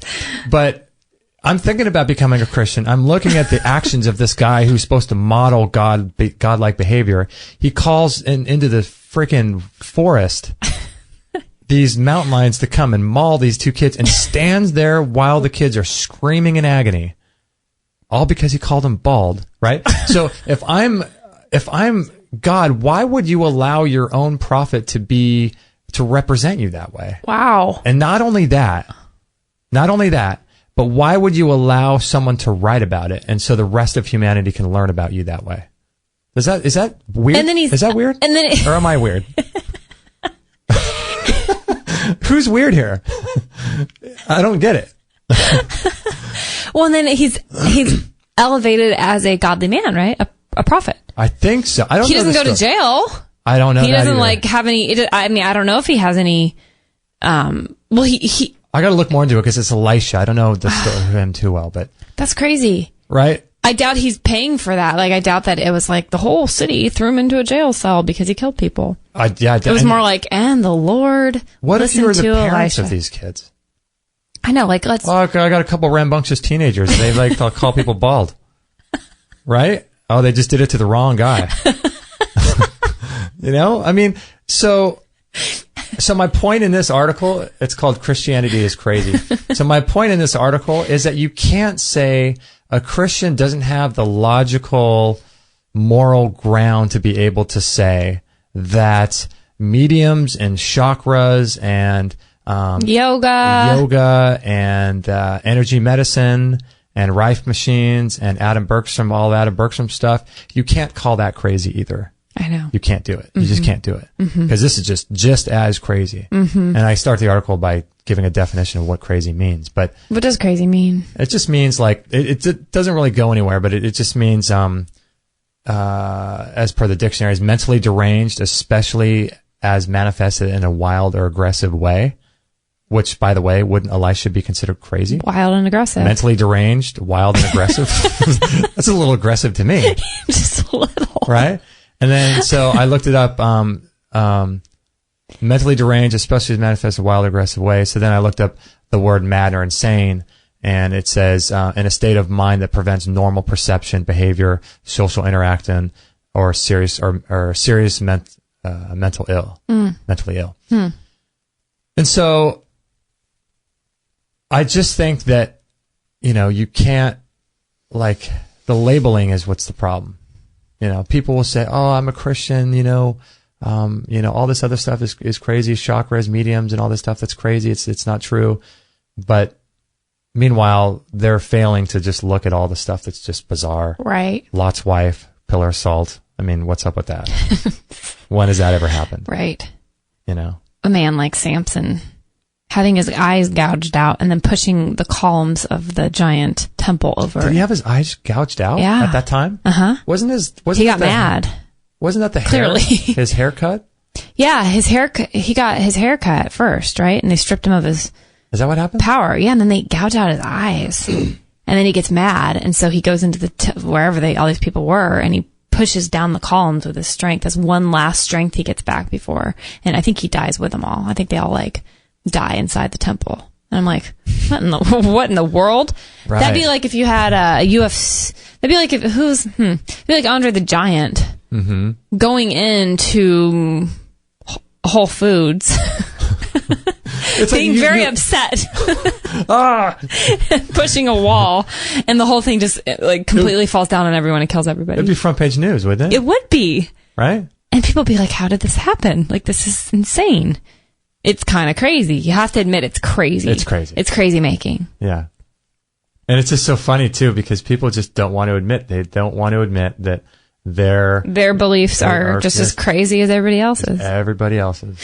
Yeah. I mean, you and I were watching some light, easy what were we watching? YouTube stuff the other night, and while I was in the sauna, Spirit Science, I think. Oh, yeah. Some sort of, I don't know, what was that all about? How he thinks the world really... The Nicalls.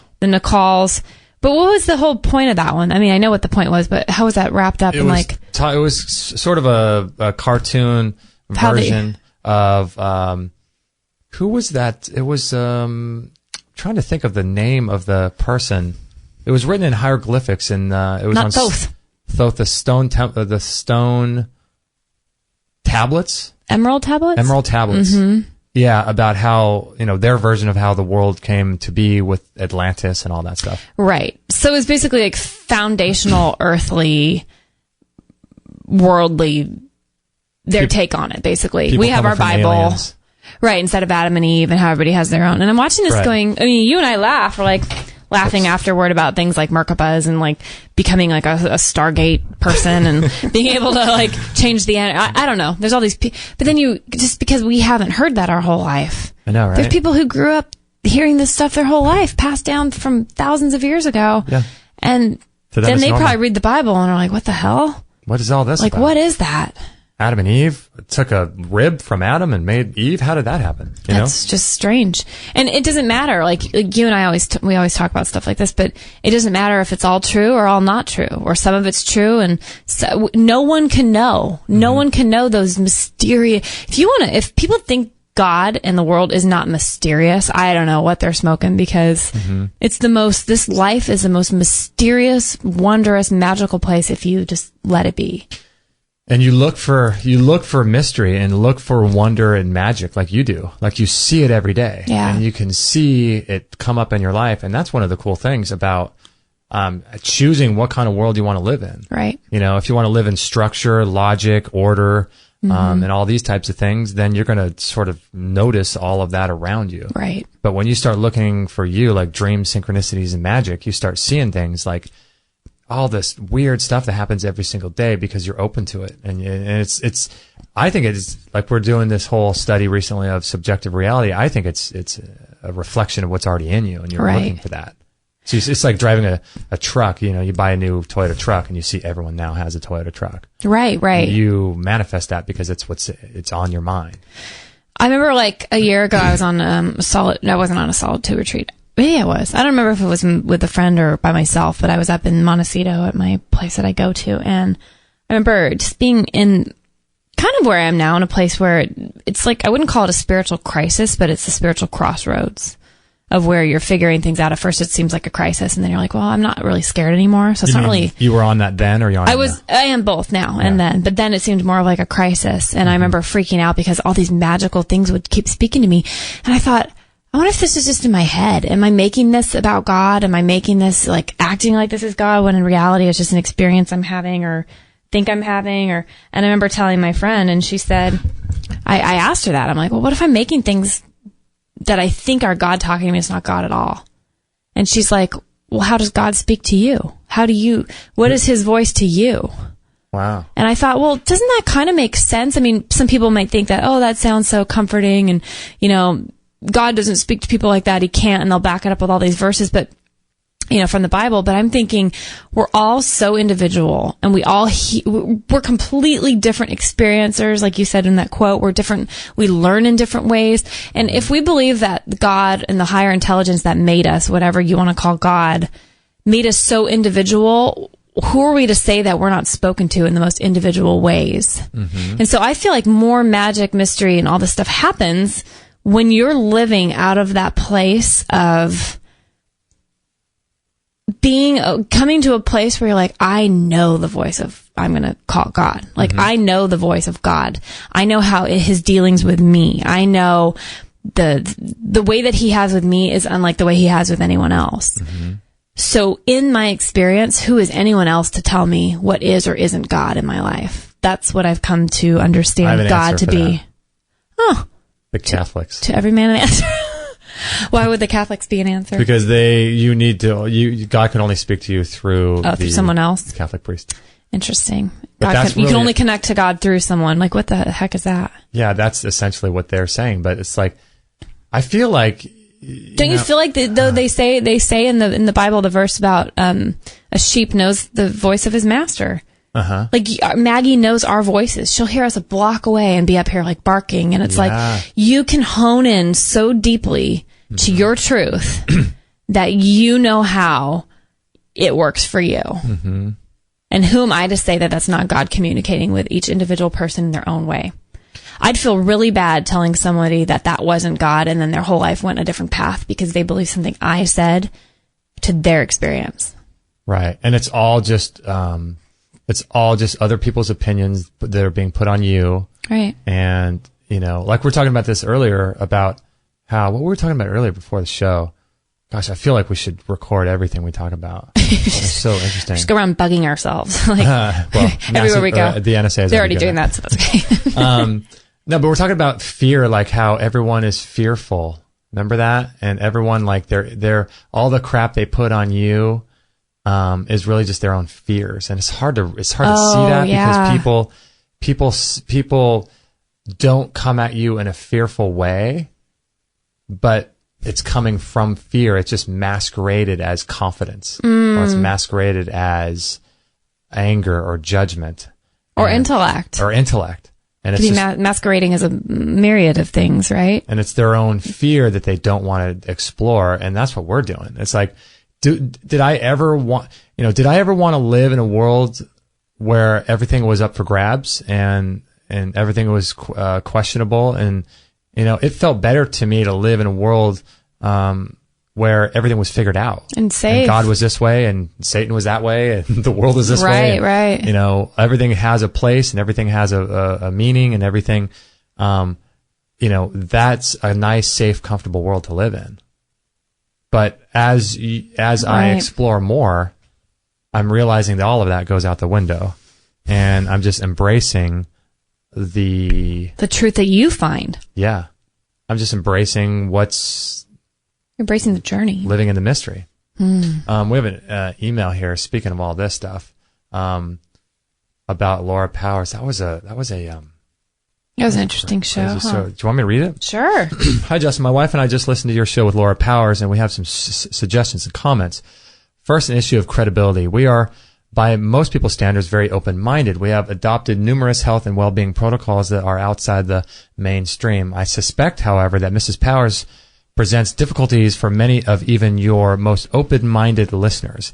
We do recognize that the purpose of your program is to present people with options. No problem with that, but we can't help but feel that when you have someone with the quite bizarre claims presented by Mrs. Powers, that she needs to be challenged. We don't necessarily expect proofs of her claims, but certainly a little evidence would be nice. We didn't hear from you or Kate any attempt to make Mrs. Powers defend her claims. Frankly, without any evidence to the contrary, we are inclined to believe that she is a fraud and a con artist. So that's just the first paragraph. Okay. So I don't even know where to start with this. It's interesting. Miss Powers presents difficulties that okay, so he's saying that she presents difficulties of many open-minded listeners. So I'd like to know, how does, let's see, what is your name that writes in? First name only, maybe. James. I wonder how James knows that Mrs. Powers presents difficulties for every one of the people that heard that show. Because maybe he's the only one that she presents difficulties for. Right. So that's my first thought. Okay. Which is interesting because we also received an email from one of our listeners who's also a friend that went and booked an appointment with her right away and said some fascinating things came out. Yeah, she loved it. So she obviously it didn't create. He doesn't say all your listeners. He just says some of your listeners. Right? Yeah, for many of your even most open-minded listeners, she presents difficulties. That could or could not be true. But I appreciate the email. Okay. Yeah, again, that's just his opinion. Right. We do recognize the purpose of your program is to present people with options. We can't help but feel that when you have someone with the quite bizarre claims presented by Miss Powers, that she needs to be challenged. I understand this. I understand that, people need to be challenged. And that was one of the things we could have done better on the show. At the same time, my intention isn't to get into a debate with people. Right. It's to prevent options. And like we were saying when we first read this, some of our shows are designed for people that are at their wit's end when they're healing journey. Some of our shows are people that have tried everything. They've tried alternative health. They've tried medical health. They've tried prescriptions. They've tried surgery, and they just can't find anything that works. And some of our shows are designed to help those people. Other of our shows are going to be designed for people that are just coming into natural health and they want to learn why enzymes are so helpful. Right. And so that's something that can help them. Right. And so everyone's on a different stage of their healing journey. And so at some point I feel like, certain shows that we do are just for the people who said, I throw up the towel. I've tried everything. Nothing's working. So I'll try this. So what kind of claims, though, is he assuming that she made? Like her claims about how she helps deliver people from evil entities? Or yeah, it doesn't say. I'm wondering, I think he goes on, right? Maybe the claims about how she's so sure that it's okay to eat animals when other people are not okay with that. So maybe he's talking more about those kinds of claims? Yeah, and it says, we don't hear from you or Kate any attempt to make Mrs. Power defend her claims. First of all, I don't think, I'm making a claim here philosophically, but whenever we make a claim, we're disempowering ourselves. That's a topic for another show. Huh. But frankly, without any evidence to the contrary, we're inclined to believe that she is a fraud and a con artist. And that's okay if you believe that. Because I think that if you believe that, then that's what she will be for you. Well, that's the beauty of it. Everybody has the right to, God knows I don't agree with everything I hear on anything. I have a lot of problems with even my own past thoughts, let alone other people's. I have a problem with your thoughts. Just have a problem with you. I have a problem with you. You have a problem with my thoughts. Thank you. And I'm okay with that. My other thought concerns spirituality, which I addressed in a previous email. You and Mrs. Powers raised the issue of possible conflicts between eating animals and spirituality. If I understand your conversation correctly, your attempts to justify eating animals revolved around the following. Quote, number one, meat eating is necessary for some people's health. Number two, plants experience emotions as well. Number three, it is natural for animals to eat animals, for instance, tigers. So my thoughts are these.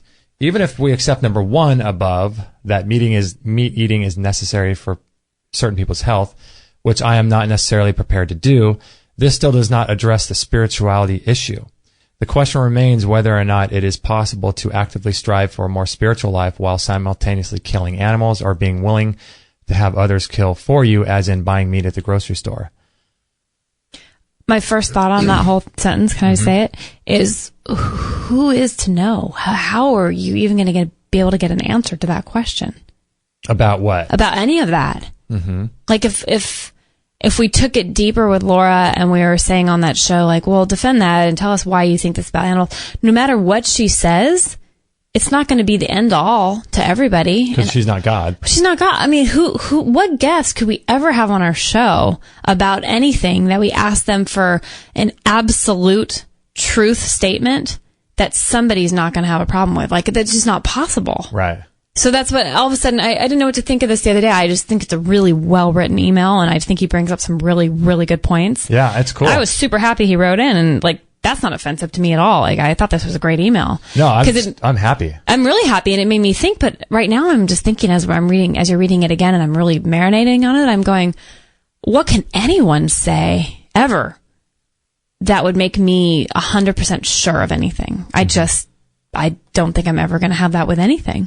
I agree. He says, I mean, he's taking the position which is saying that, you know, I don't think he thinks that eating animals is a spiritual thing. I think he thinks it's going to affect your karma to eat. He's taking that position. Mm-hmm. And so maybe in my mind, if you take that position, then you shouldn't eat animals. Right.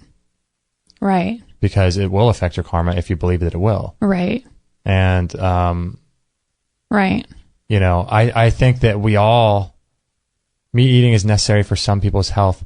So it's this whole meat eating thing it's like each person, like nothing. I think he's disagreeing though. He's saying it's not. I think he was saying that in our interview, we tended to agree with her that meat eating is really good for some people. Mm-hmm. And I agree, not for everybody, but for a lot of people, like right now in my own healing, it's very helpful. You see it in your blood test. I see it in my blood test, even though I don't really want to, you know, on an emotional level, but I don't know. I mean, right now it's working for me. I think meat eating is what you make it to be. I really do. It's how you view. Well, I think it's also not only how you view it, but probably who you back in the meat industry also makes a difference. Oh, right. On the spiritual level, even of how the animals are killed and there's a way to slaughtered do it and things. That if you believe in karma, there's a way to do it to reduce the karma. Totally. I maintain that seeking a more spiritual life necessarily involves a respect for life. Being complicit in the deaths of animals inherently violates this principle. So that's just an opinion. Right. So I maintain that seeking a more spiritual life, so his opinion is that to live a more spiritual life, you need to respect life. So that's all fine and good until you're out in the middle of the woods and you have the opportunity to kill a deer to survive. Well, I would have to say that he'd probably agree with that. If he was sitting right here, he'd be like, well, yeah, of course, you know. But why would his life be any more necessary to remain alive than a deer? Right. Well, yeah, then you run into a whole host of problems. whole host of problems, right? Right. Being complicit, and by the way, respecting a life and not killing something is two different things, I think. Right. We've heard, I don't know if it's Dana Vitalis or the people talk about the value of the hunt, you know, the way that people used to hunt and have a dance with the animal. Mm-hmm. It was so sacred. They valued that life, but they also had to kill it to eat it. But read the book, The Vision by Tom Brown, or go to YouTube and type in persistence hunting. Nice. And you'll see a profound connection that Africans will have when they hunt an animal for days, and they'll run it down for days. But that's not to say that. But they have that can exist simultaneously. Then, like, you might take a life but you have a respect for life. That sounds odd, and it sounds like a weird contradiction. But that seems like what's happening in those situations. Mm-hmm. I don't know. I know, right? But I get what he's saying too. Like, sometimes I agree. If you don't have the guts and balls to kill your own food, why are we just like turning a blind eye and letting them do the dirty work? And that doesn't feel right. And I totally value that too. I get that too. Yeah. I'm glad. I mean, James is awesome because he's bringing up awesome points, and our listeners really are super awesome. smart. Yeah. being complicit in the deaths of animals inherently violates this principle. So I'm just picking apart his email, but, I'm sure if I met James, he and I would be great friends because he's a smart guy. Right. And he's, not that I'm smart, but it's just he's a thoughtful guy, and you can tell this by his email. But he says being complicit in the death of animals inherently violates this principle. Again, that's an opinion that is unprovable. So if, like, in the same way that he was asking me to make Laura Powers prove her claims, he's making a claim here that being complicit in the death of animals inherently violates this principle. So first of all, I need to know if that principle that he's talking about is true. And then I need to know how being complicit in it and the deaths of animals violates it. So I would need him to back up that claim as well. So for me, I just take the position, I take the easy way out and just say, if it works for you, go for it. If not, who am I to say? All that matters to me is my relationship to God. And if you want to eat, if a guest wants to come on and talk about how great they are and talk about how they eat McDonald's, and the guest is 95 years old, then obviously something's working for them. Right. It's their subjective reality. Right. I won't dispute the research that seems to support the emotional life of plants. However, it does seem very clear to me, to any thinking person, that there is a fundamental difference between plants and animals. Perhaps the ideal spiritual life would involve avoiding the consumption of plants as well, but at this stage in our knowledge of how to live and what we must consume to do so, it would be very clear that plant consumption is superior to animal consumption. I have an answer for everything. I have the perfect answer. Yeah, you have the Bible answer man guy? Manna. Dude, I know. Let's just all eat manna. We wouldn't have this problem. If that was true, another weird story, by the way. If it rained, if the perfect heavenly food rained down from the heavens, and they gathered it up and they ate it and it kept them alive, and then it disappeared, they couldn't get too much because there'd be a new... How'd they not develop a food allergy? Amount in the morning. Right. For 40 years. For 40 years, they ate the same darn thing. But it seemed to be, what was it? It wasn't plant, it wasn't animal, it was this heavenly food. Let's just get that back. How do we rein that back down? No, let's bring that back. There, we wouldn't even have this conversation right now. Let's do the hashtag. We'd have no show. Instead of bring sexy back, bring manna back. Bring manna back. Oh my gosh. But wouldn't that just that would solve all the problems, right? And sometimes I really honestly feel like that. Like, what is there we always talk about this. Plant, animal, we feel emotionally sad doing any of it, but do we have to live? Yeah. So what in the God's green earth are we supposed to eat? Would you choose, if you could eat manna, and it was provided to you every day, but it was like a taste of a bread, it says no flavor. Let's say it was like a piece of Wonder Bread, but I would have no health problems. Okay, so here's the stipulation. Okay. You would have to eat it every day. You may or may not grow sick of it, but you would live till, let's say you would live to 200 years old with no diseases or anything. And the whole idea of going out to eat with friends or, drinking a green juice and the discipline of doing that, or drinking bone broth and all these things that you're doing to heal yourself, all of that goes away. Oh, wow. Would you do it? You live to 200. And it's like, take the red pill or the blue pill, like it's done. You can't go back. Guaranteed. Oh my gosh. You gotta choose. Is food that important to you? Is it that important of an aspect of your life? The enjoyment of it. That you'd rather live less. Do you have an answer? Well, you don't know. Let's say you have all the answers. I don't have any answers. I know, I'm just kidding. I mean, James could be 100% true. What do I know? What does it matter? I'm totally really? Kidding. Yeah, what does it matter? But let's say the one option is that you live to 200. The other option is you just don't know. You could live to 200, or you could roll the dice and play roulette. Yeah. That's an interesting question. Wow. Because it's basic. Wow. Think about how little enjoyment there would be. I know. There'd be no enjoyment. And all you could drink was water. So it was like bread and water. Oh, wow. It was bread and water your whole life. God, I don't know. I want to say yes. And that it would allow me to focus on bigger and better and more spiritual things. Because you kind of get into a place when you're fasting, after a while, you're like, oh, eating, I mean, that sounds nice, but it's a pain. Like, you don't have to deal with it. And it is nice. Yeah, and it's kind of also like when I'm really on a restricted diet, when I'm cleansing or healing and things like this, I put way less emphasis on what I'm making and trying to be different and tasting all these different flavors and foods.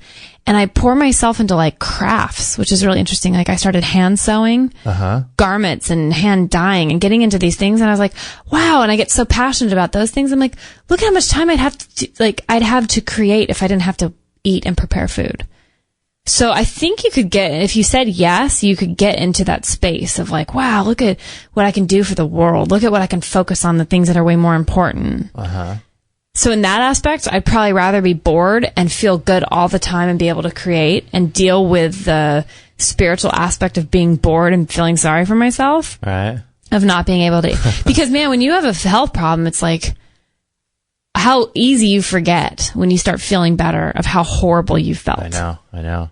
So when you're in that, obviously when anybody's in that dark place, I'll be like, oh gosh, I'll eat that for the rest of my life and no problem. But it is hard when you're going along and you kind of feel like you're a little bit healed. You're able to sneak in some raw chocolate and some good stuff. And then you're thinking, wow, to not have that just sucks. Where I'm at today, I'd say I'd probably take the manna.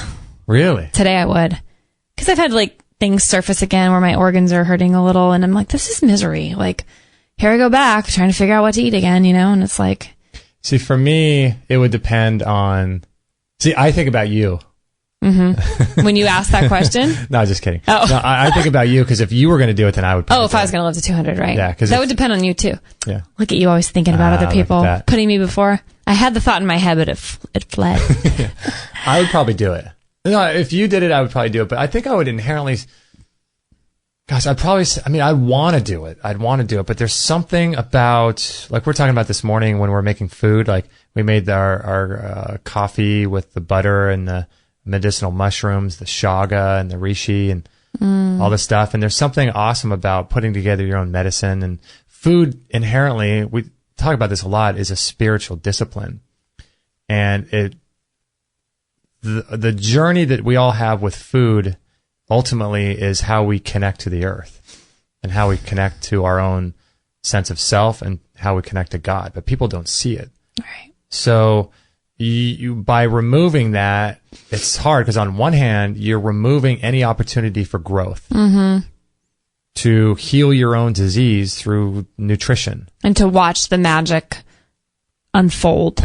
And to be grateful. Heal your own body through that. And then looking at your parents and your kids eat garbage and growing through that process of not trying to tell them what they should do. So there's this huge thing with food and growth that all of that would be gone. So that would be hard. But then, like you said, the upside is that you get to live to 200. You don't have any health problems. Do more good work. Yeah, and you get to be creative. But then on your third hand, on the third hand, you have, well, what's the point? Why do we value quality over quantity over quality? Exactly. Why be alive for 200 years if you could get done in 30 years, if that's your life's purpose and you weren't supposed to be here that long, but you grew? When you grow to that extent, sorry, but it doesn't really seem to matter if you're 50 or if you're 5 or you're 150. I mean, if you're here and you've done the growing, well then what is the point of being here? So yeah, maybe that's selfish to say I want to live to be 200 for what? Like, to not have you're right, because growing, I mean, it sounds so funny, but a lot of our growth does involve food prep and being one with the process. So it's primarily how we interact with God, with the earth, and with ourselves. Our choices. Yeah.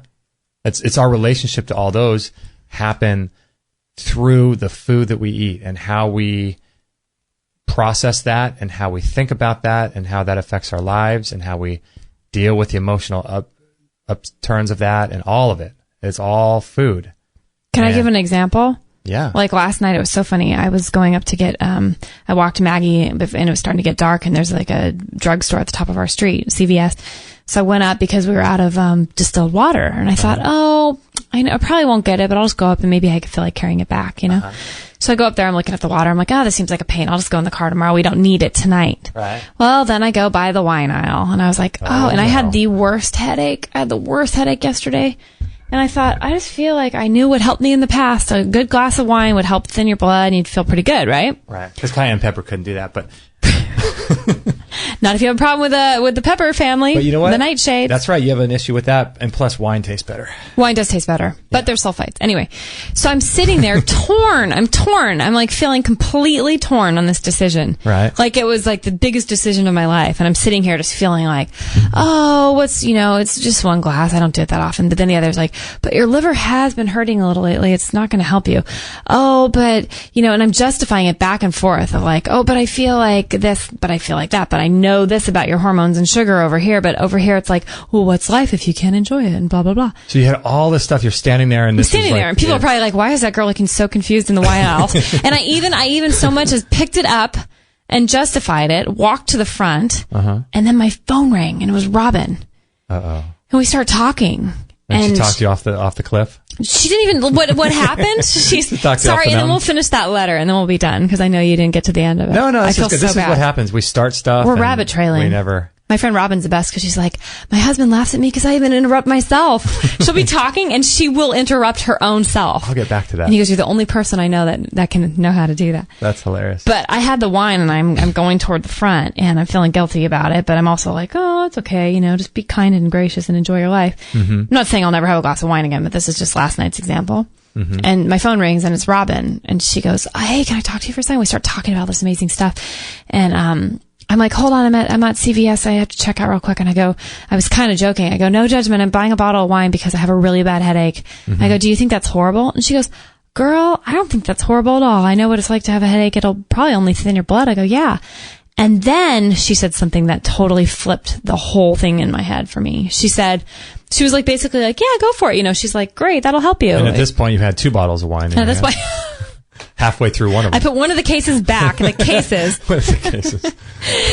And she goes, oh my gosh, I didn't tell you, I've been having that fuzzy tongue thing. When you stop, when it's like you stop eating sugar and you're drinking wine. She goes, I had wine, lot of wine every day for the last months on end. And I'd have it every night with dinner. And she didn't say how much, but she was probably drinking close to a bottle of wine a night. She loves the wine. And she goes, it's been about 2 weeks and you would not believe I have that thing coming up with my tongue. Like she did a juice cleanse with me one time and her tongue, I've never seen a fuzzier, whiter tongue about like the candida and stuff coming out. Yeah. And she's like, it's amazing. It feels so good. And I'm like, wow. Like, okay. And I felt like I needed to hear that to smack myself back into my head and go, is this wine? Tomorrow you're going to wake up either way and you either had a glass of wine or you didn't. Right. Your headache's worse or it's better. It doesn't really matter, but in the morning, am I going to be okay with myself, letting myself self-medicate in that way? Funny, you didn't even tell me that whole story. No, it was too long to get into because sometimes I exhaust my own self in my mind. Yeah. And it's just not even I'm like, whatever, it's too much to process and relive again. That's funny. But so I put the wine away. I just stuck it and I bought nothing. And I walked out without distilled water, without wine. And it was one of those things, though. Where was I going with this story? It was just about how food is a spiritual way that we connect with the earth. That's what it was. And I left there going, I just had a growing experience from even the decision of whether or not I was going to partake in a food or a drink. Right. And I came home and I was like, that felt really good. I felt like I just grew a little bit in my own reasonings behind my journey to health and why I do things. So I was actually really grateful. So you would give all that up if you took the Wonder Bread. Why is it necessarily quantity over quality?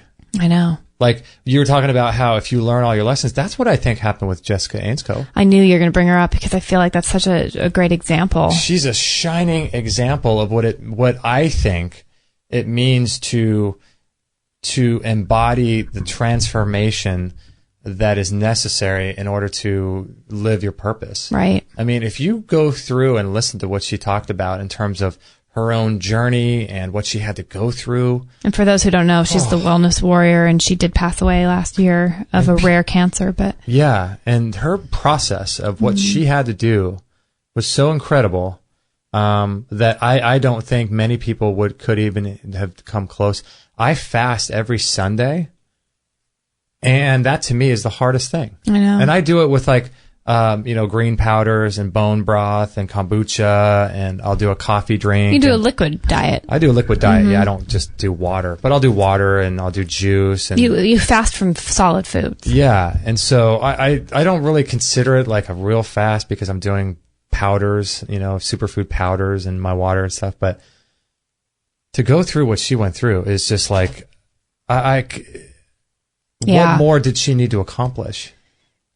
Well, so why is quantity over quality? I struggle with that because I hear you and I agree. But what's funny is we did talk a lot about like, wow, because she was what, 27 or 30? Was she 30? Just shy of 30. Just that. So she's 29. Mm-hmm. And I thought that is true when she's why be on the earth, any of us, any longer than necessary when we've done our purpose? And it seems like, man, did she live her purpose, right? Mm-hmm. But then maybe it's just being a girl or being selfish. But I was like, oh, but she had a fiance. She never got to be married and have children and all this stuff that just seemed so wrong. Right.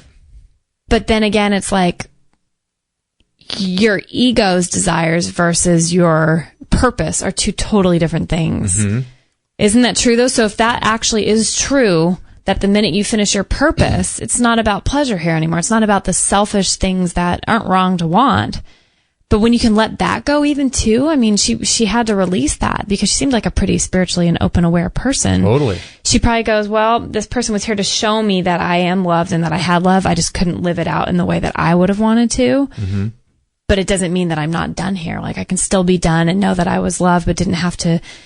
It's just funny to me. Like, right. When you have to let go of all your preconceived, I deserve this, I deserve that. This was part of was it part of your journey? It clearly wasn't part of her journey. She could have God could have had her meet her fiance 10 years before and they could have had this, longer life together. Uh-huh. But the fact that she didn't meet him until the right time and the fact that it was in the plan for her to pass away at a young age, Mm-hmm. it kind of, there's some freedom in that when you realize that once you're here to do your purpose, it's like you don't need to be in this shell anymore and you move on. And sometimes I think it's like there's a dual nature to the purpose we all have. Like one is the growth that happens within us, but then also too is how we're affecting other people through that growth. But sometimes for certain people, like all that's necessary is to follow their own explorations. Mm-hmm. And through that, then that's going to be what allows them to affect other people. Right. And so for her, it's like, she had this purpose and she lived it. And that was, so the fact that we're alive means A, that we haven't fulfilled our purpose yet, and B, that we actually do have a purpose. Right. Because otherwise we wouldn't be here. Yeah. So it doesn't seem like a lot of people, unfortunately. You look around and you're like, what, these people, why are they here? They're just living for somebody else and they don't have but their purpose, they might have not even come to that point yet in their life when they ask themselves those questions. Mm-hmm. So I'm not to judge that, Yeah. So finishing this email, it's interesting. He says, perhaps the ideal spiritual life would involve avoiding consumption of plants as well. But at this stage in our knowledge of how to live and what we must consume to do so, it seemed very clear that plant consumption is superior to animal consumption. The argument that some animals consume other animals as a justification for doing so is just silly. We have a choice. The tiger does not have the ability or obligation to make such moral judgments. I'd be very interested in your thoughts. Thank you for the thought-provoking shows.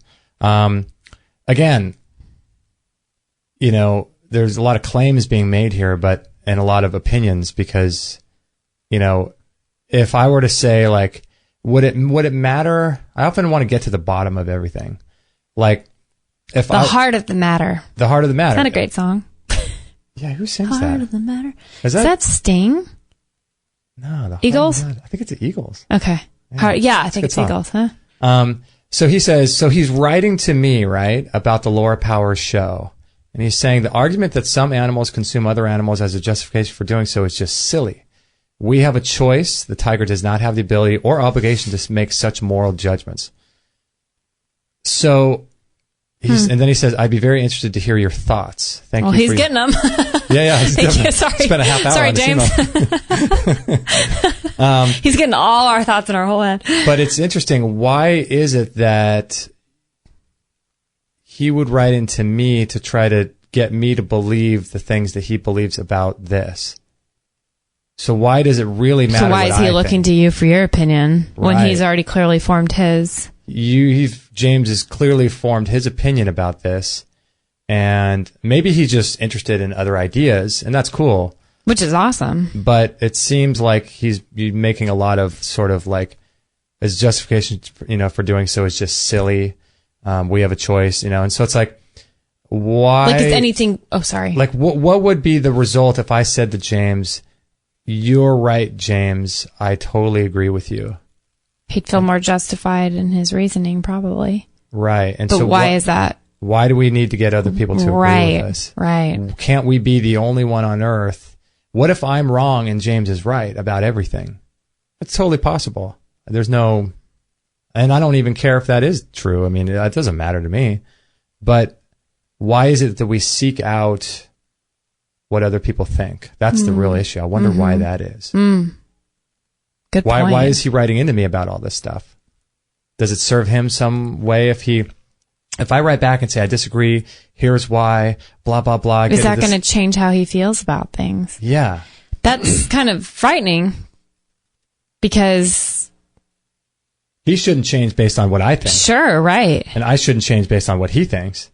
And chances are he probably just wants to know your thoughts, but I feel like every time I hear someone's thoughts, something in me changes a little. It's just human nature. Like, if I, right now I'm on a Sarah Gottfried kick, Dr. Sarah Gottfried. Oh, I got to tell you. Oh, okay. Okay. Yeah, I got to tell you. And she talks all about hormones and stuff, but I'm like, if Sarah says it, it's right, If Sarah says it, I'll believe.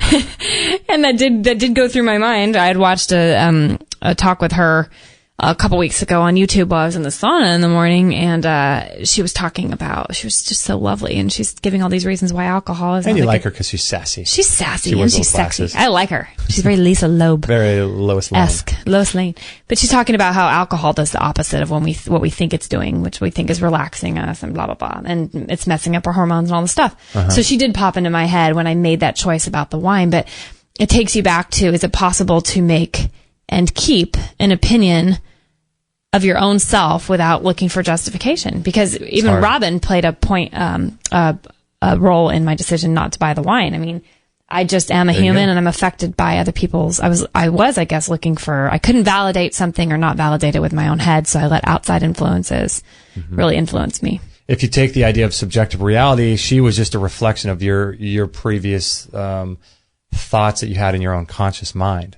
Right. Robin. Right. So you sort of, you created the call to happen so that it could be reflected to you what you actually think about it. And you just got off track for a little while at that time to get the wine. Well, I am a superior being and I call things like that into my life.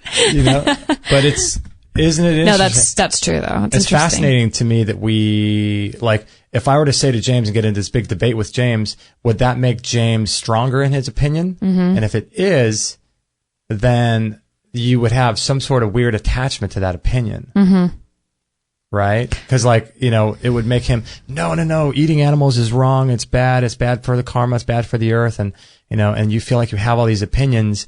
And so you justify and defend them and you think they're you. And then you get caught up in this whole weird thing of I am my opinions and all this stuff. And so it's like, if he was expecting an email back from me in opposition to him, then that would cause him to be more identified with his opinion. Right. But then if I agree with him, does that make him feel any better? Probably. And if that's I don't know. I'm not saying I can't put that in where I don't know. In both cases, it would make him feel more justified in his opinion and more identified with his belief that he is his opinion. That's true. In actuality, so true. None of us really have any idea of any of these things. I saw the weirdest thing go down last week when I went to that funky Bible study where the black South African prophet guy was preaching. By the way, don't let me forget about Sarah Gottfried. Oh, tell me first. Okay. So. And then we'll wrap it up. Yeah, we'll wrap it up. Gosh, you wrap it up. I know. You lucky. I gotta go get something to eat. We're gonna go see our movie. That's right. So what's his name? What is his name? Tim, I think, called me up yesterday. A listener from the show. I didn't tell you this. Did I tell you this? No. Okay, so he called up and he got some bogus email from PayPal.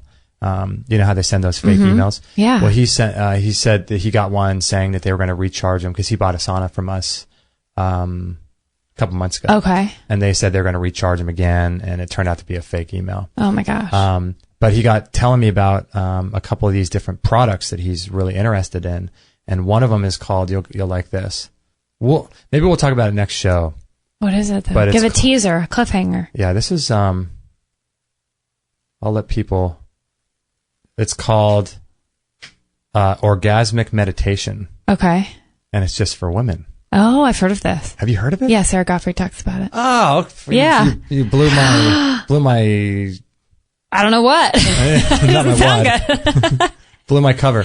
But yeah, he said that, I said, oh, we're working on getting Sarah on the show. And he said, oh yeah, Sarah Gottfried, she's all into this thing that's, orgasmic meditation. Yeah, no. So put a link and all. She spoke on that, on the exact one that I listened to about the wine and the alcohol and what stuff is it? Like that. I haven't even looked at it yet.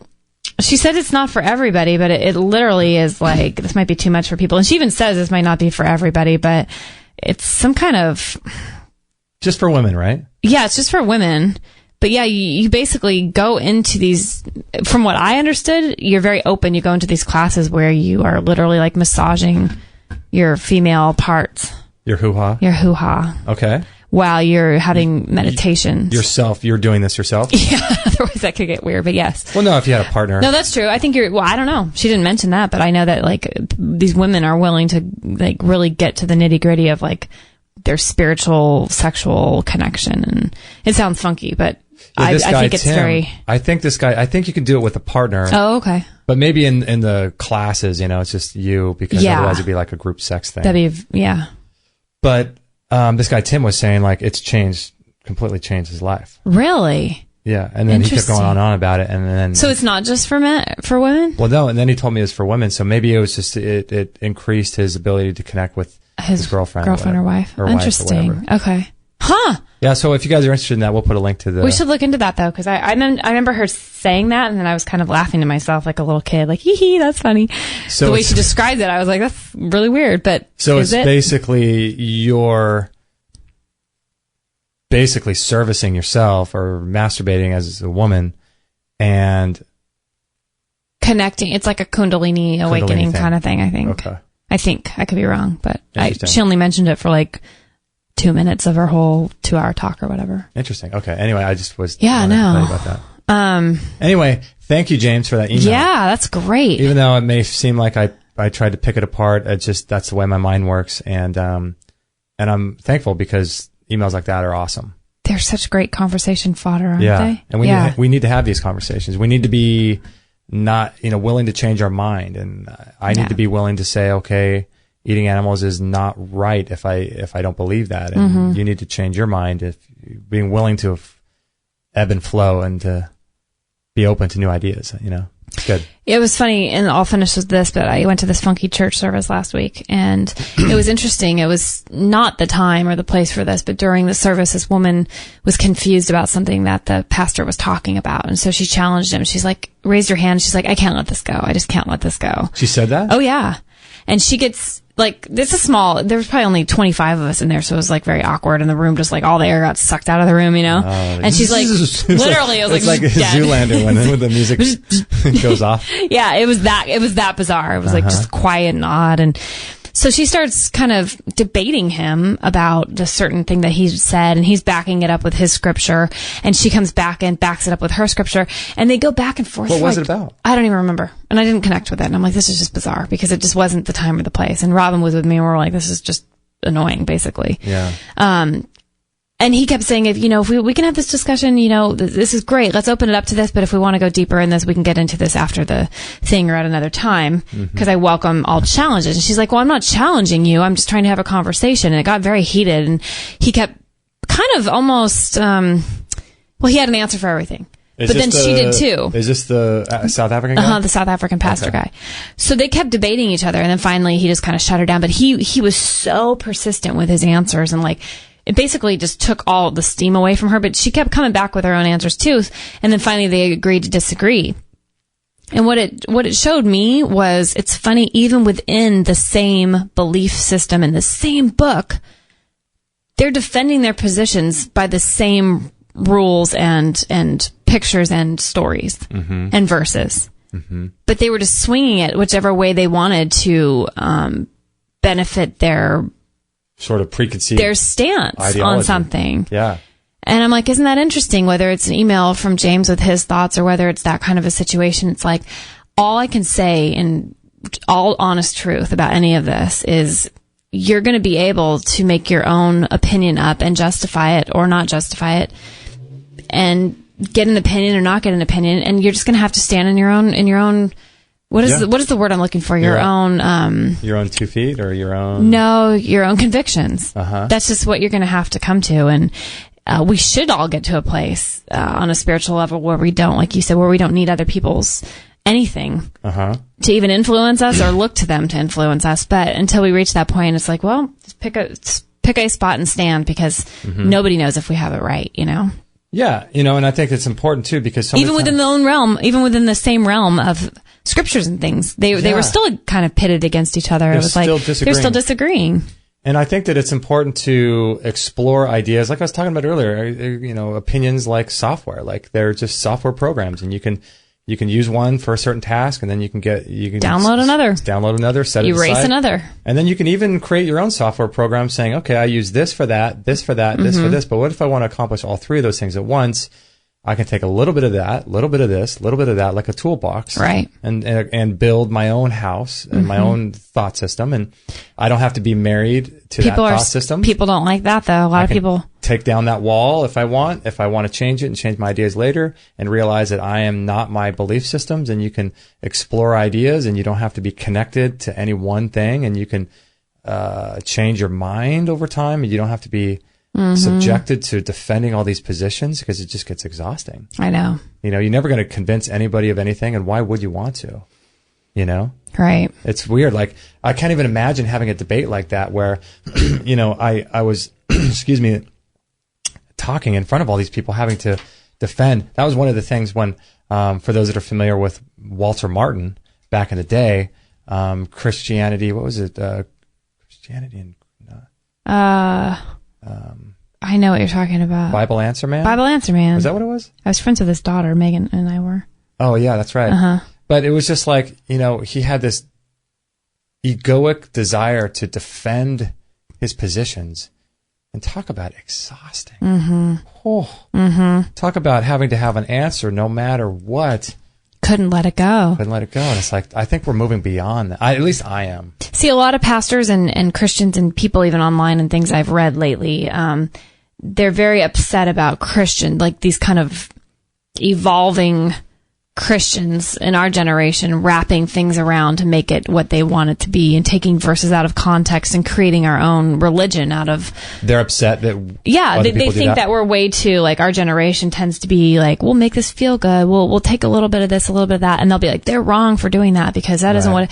But isn't that exactly what a guy like him was doing as well? Right. He was wrapping whatever he wanted around his agenda too. I mean, that's what we do. And again, only God, in God's pure essence, knows what is true and real. And we're all here to just kind of be on the journey of figuring it out. Totally. That's all I can say is, like, I just think the judgments need to stop, because aren't we all in the exact same shoes? When you get really honest, we're all acting out of fear, and we're all trying to figure this thing out. So. And we all just are trying to do our best, and we're all wrapping our own truths around. We're all taking things from our own experiences and pieces of things, and figuring. I mean, that's what it is. We're laying a foundation for the first time for us, because there's never been another us, and there never will be another us. And likewise with those that are listening, is there'll never be another you, and who sees the world the way you do. And you know, I don't know. I think we're all on our own journey, and we all should recognize that we're all on our own journey. And seek to grow as much as possible. And when you start using food as a spiritual tool, then you're going to start realizing, like, the growth is there, right, at any opportunity. And I think that what you're doing is awesome, because you're looking for moi. Yeah, what you're doing is awesome, because you're looking for God, mysterious, you know, mystery and magic in everything that you do, and it shows up. And you're teaching me a lot to do that as well. Because sometimes I could be in my own head about certain things, and I forget to look for the magic and the mystery. That God is always speaking to us. He is. However you want to look at that, whoever you want to think God is, whatever you want to think about that will be the case for you. I'm just curious on a close here. That was a great point. How many times is the word mystery mentioned in the Bible? Let's look it up. I think it's very, like, people think mystery gets like, we're too whatever about that word. But I mean, I can think of a few verses just right off the hand about how you do not understand the God, maker of all things, or the ways of the waters and God. I'm going to look this up. By the way, I have to say that email yeah? that we broke apart wasn't James at all. Oh no! James Morris was our newest Patreon. Oh my gosh. Thank you, James, for donating to us. But I had it underneath the name. That's what we gave James in return, all of our thoughts. I forgot to copy the name of this person. Oh my gosh, that is hilarious. Let me, people like it when we say their name, so let me... Just use first names, though. Yeah. Let me find it. 37 times the word mystery is mentioned in the Bible. 37 times? I love Job 11:7. Can you discover the depths of God? Can you discover the limits of the Almighty? Isn't that what everyone's doing? Just limiting. Can you discover the limits of the Almighty? And isn't that saying? It's asking you. It's baiting you. Can you discover? Can you go on an adventure? Right. Okay. Don't be scared. This is like an invitation, not something to run from. Can you discover? Yeah. And discovery Can you explore? How could you be on an exploration or discovery if you're not on a quest? Right? And if you're not on a journey, how could you discover anything new if you're not on a journey of any kind? You can't. If you're sitting there, life happens around you. Right. Check this one out. I'll end with this. By the way, thank you, Dave. That was Dave that wrote that email. Dave. Yeah. Appreciate you, Dave. Sorry for calling you James the whole time. James. Maybe that's prophetic. He needs a name change. I'm just kidding. James, I really appreciate you donating to our Patreon. That is so awesome. Thank you. That's awesome. Yeah. Thanks both of you. That's really cool. Yeah. If you want to consider doing that, that's we have a link to that on our site too. Check this out. Daniel 2:28. However, there is a God in heaven who reveals mysteries, and he has made known to King Nebuchadnezzar what will take place in the latter days. This was your dream and the visions in your mind while on your bed. Whoa. Okay, so my first thought is, first of all, how does he know that the dreams and visions come from God as opposed to like some other entity? Because there's no way of knowing that. Second of all, isn't there all this language in the Old Testament about avoiding dreams? But then in this case, dreams are good, so that's weird. Yeah. But then two, the dreams and visions in your mind, I found to be interesting as well. So these are the things that like these manifest. Are mysteries. These are mysteries. Who is Belteshazzar? Belteshazzar. Who is he? Was he good or bad? He was just a young... Did they say? He was just a young, up-and-coming chap. Up and coming. Daniel 4:9. Oh, how do you say it? Belteshazzar. Oh, Belteshazzar, chief of the magicians, since I know that a spirit of the holy gods is in you, and no mystery baffles you, tell me the visions of my dream which I have seen, along with its interpretation. Wait, say that again. Doesn't that just sound like a medium? Say that again. That was good. We'll never... This is... We can't stop. I'll just end with this tidbit. I'll keep going because I love it. Daniel 4:9. Okay. Oh, Belteshazzar. Is that right? Yes. Chief of the magicians. Since I know that a spirit of the holy gods is in you, and no mystery baffles you, tell me the visions of my dream which I have seen, along with its interpretation. There's so many things right there. He's not, no, he's not a medium because it's in the Bible. But he's called a magician, but he's in the Bible, and he has the spirit of the holy gods. So it's basically saying, what holy gods? I mean, gods, plural? That's weird. But they're holy, so are they spirits? There's multiple holy gods? We'll leave it at that. Well, then, too, look at the verse in, was it Moses who was schooled in all of the ways of the ancient... was that Moses? Moses. Oh, my. The schools of the ancient mystery schools in Egypt. Moses was. So he knew about the ancient sort of trying to find magic that one. Of the magic school. The magic school of the ancient Egyptians. So I mean, it's like this was a guy who's a hero in the Bible, and I think that Belteshazzar was another name for Daniel. For Daniel. Yeah. Belteshazzar. But either way you slice it, there's so much weird stuff going on in the Bible. And for us right now, we're just exploring all kinds of different ideas and having fun with it. It's fun. Right? Mystery. The great mystery. The great mystery. Wow, that was one heck of a show. I think we deserve something. Yeah. I think we deserve a treat. Do we? Okay. I'm going to go eat some chocolate. Ooh, I like the sound of that. All right. So, we didn't even say what number of show this is. We just started talking.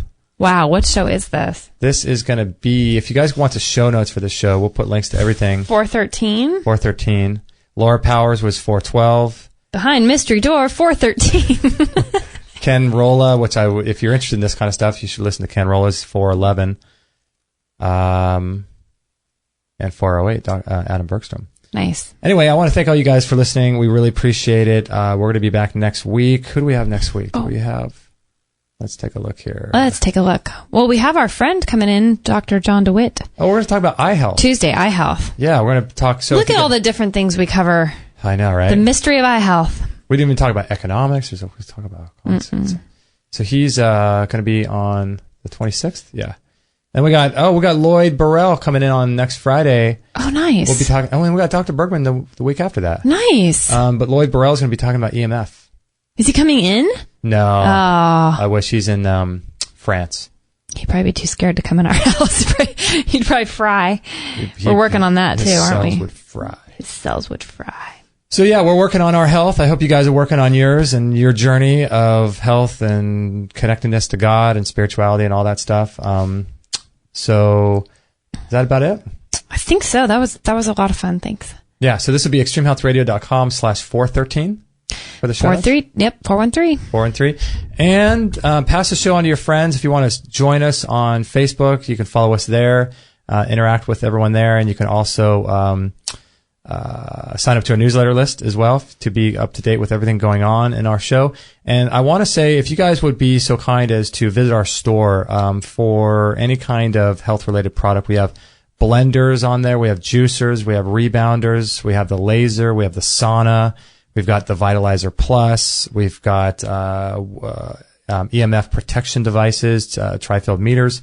All kinds of really cool things in our store. So go on there. Raw chocolate courses, how to make delectable raw chocolates. Man, the feedback on that course. Oh my gosh. Russell James, that guy's knocking it out of the ballpark. Yeah, Russell James is doing some cool things. Did you know he's doing a new thing right now where you can get a lifetime membership of his stuff? I saw that. Yeah, that's really cool. I totally saw that.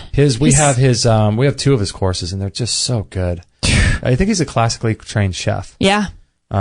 But anyway, we have training courses, all that stuff on our store. So that's how we are able to keep the shows free. And like James did, he donated to us on Patreon. So if you want to do that, that is awesome too. That really helps us. We have monthly donations, people donating like $1 a month, $5 a month, $10 a month. And I'd rather see, it would be more encouraging for us to see lots of people donating small amounts rather than the big chunks, which we're thankful for, but yeah, they don't seem as long lasting because people's financial situations change and they have to, that's the first thing to go. And we understand, but it'd be better to have $1 a month than, 25 and then not be able to stick with it and keep us going. So next time you make a health purchase, go through our store to see if we offer the product that you're looking for. And also, if you could do us this favor too, if you click on our Amazon link, and then bookmark, in your browser and then use it every time you make a purchase on Amazon.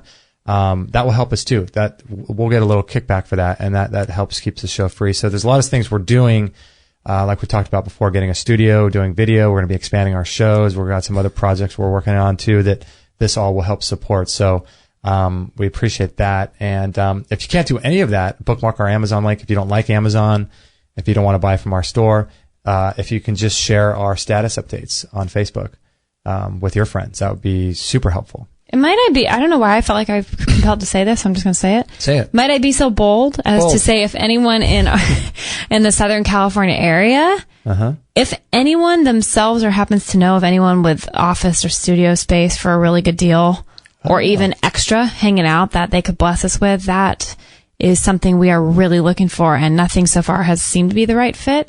So I'm just going to throw it out there. We need help, we need space, and we either need more money to do it in the right way, or we could really use some kind of a hookup if somebody has a connection. So if anybody in our area can help us out with ideas or know of anyone to hook us up with, we would really, really, really be appreciative. Specifically in San Juan Capistrano, but Dana Point or San Clemente would work as well. Right. or Miss Viejo or something like Laguna that. Laguna Niguel. Elisa Viejo. I'm just trying to put it out there for people who are listening. Most ideal would be San Juan, because I think we should explain just really quickly before we go what we're looking at doing.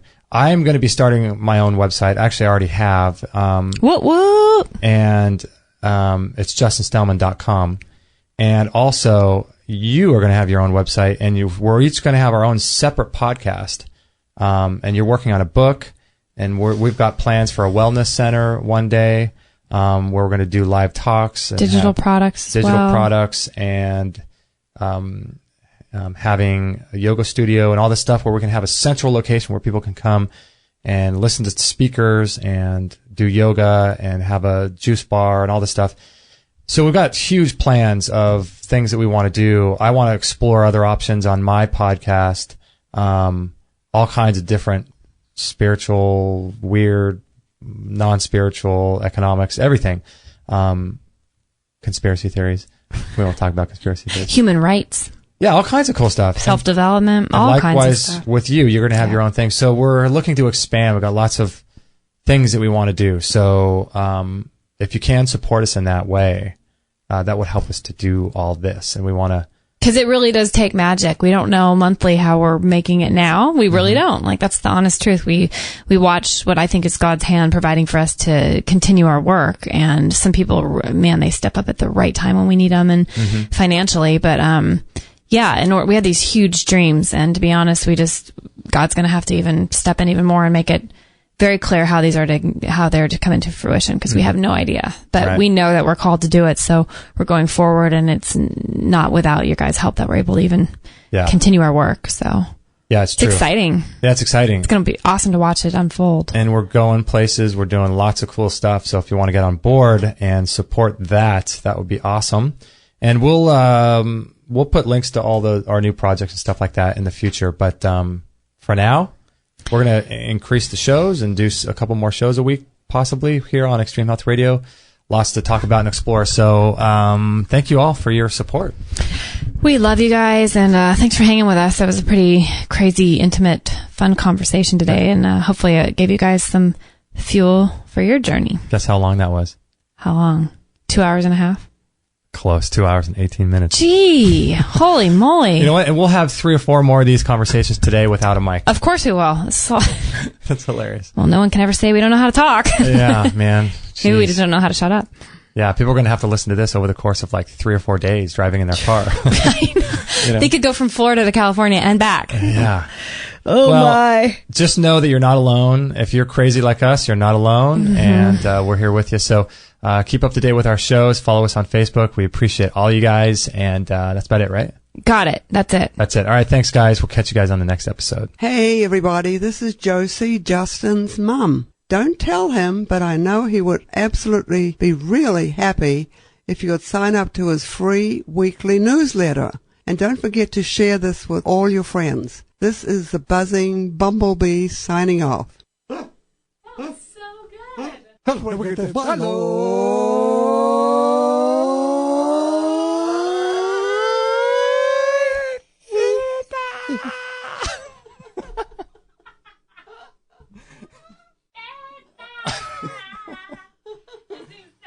Oh my gosh.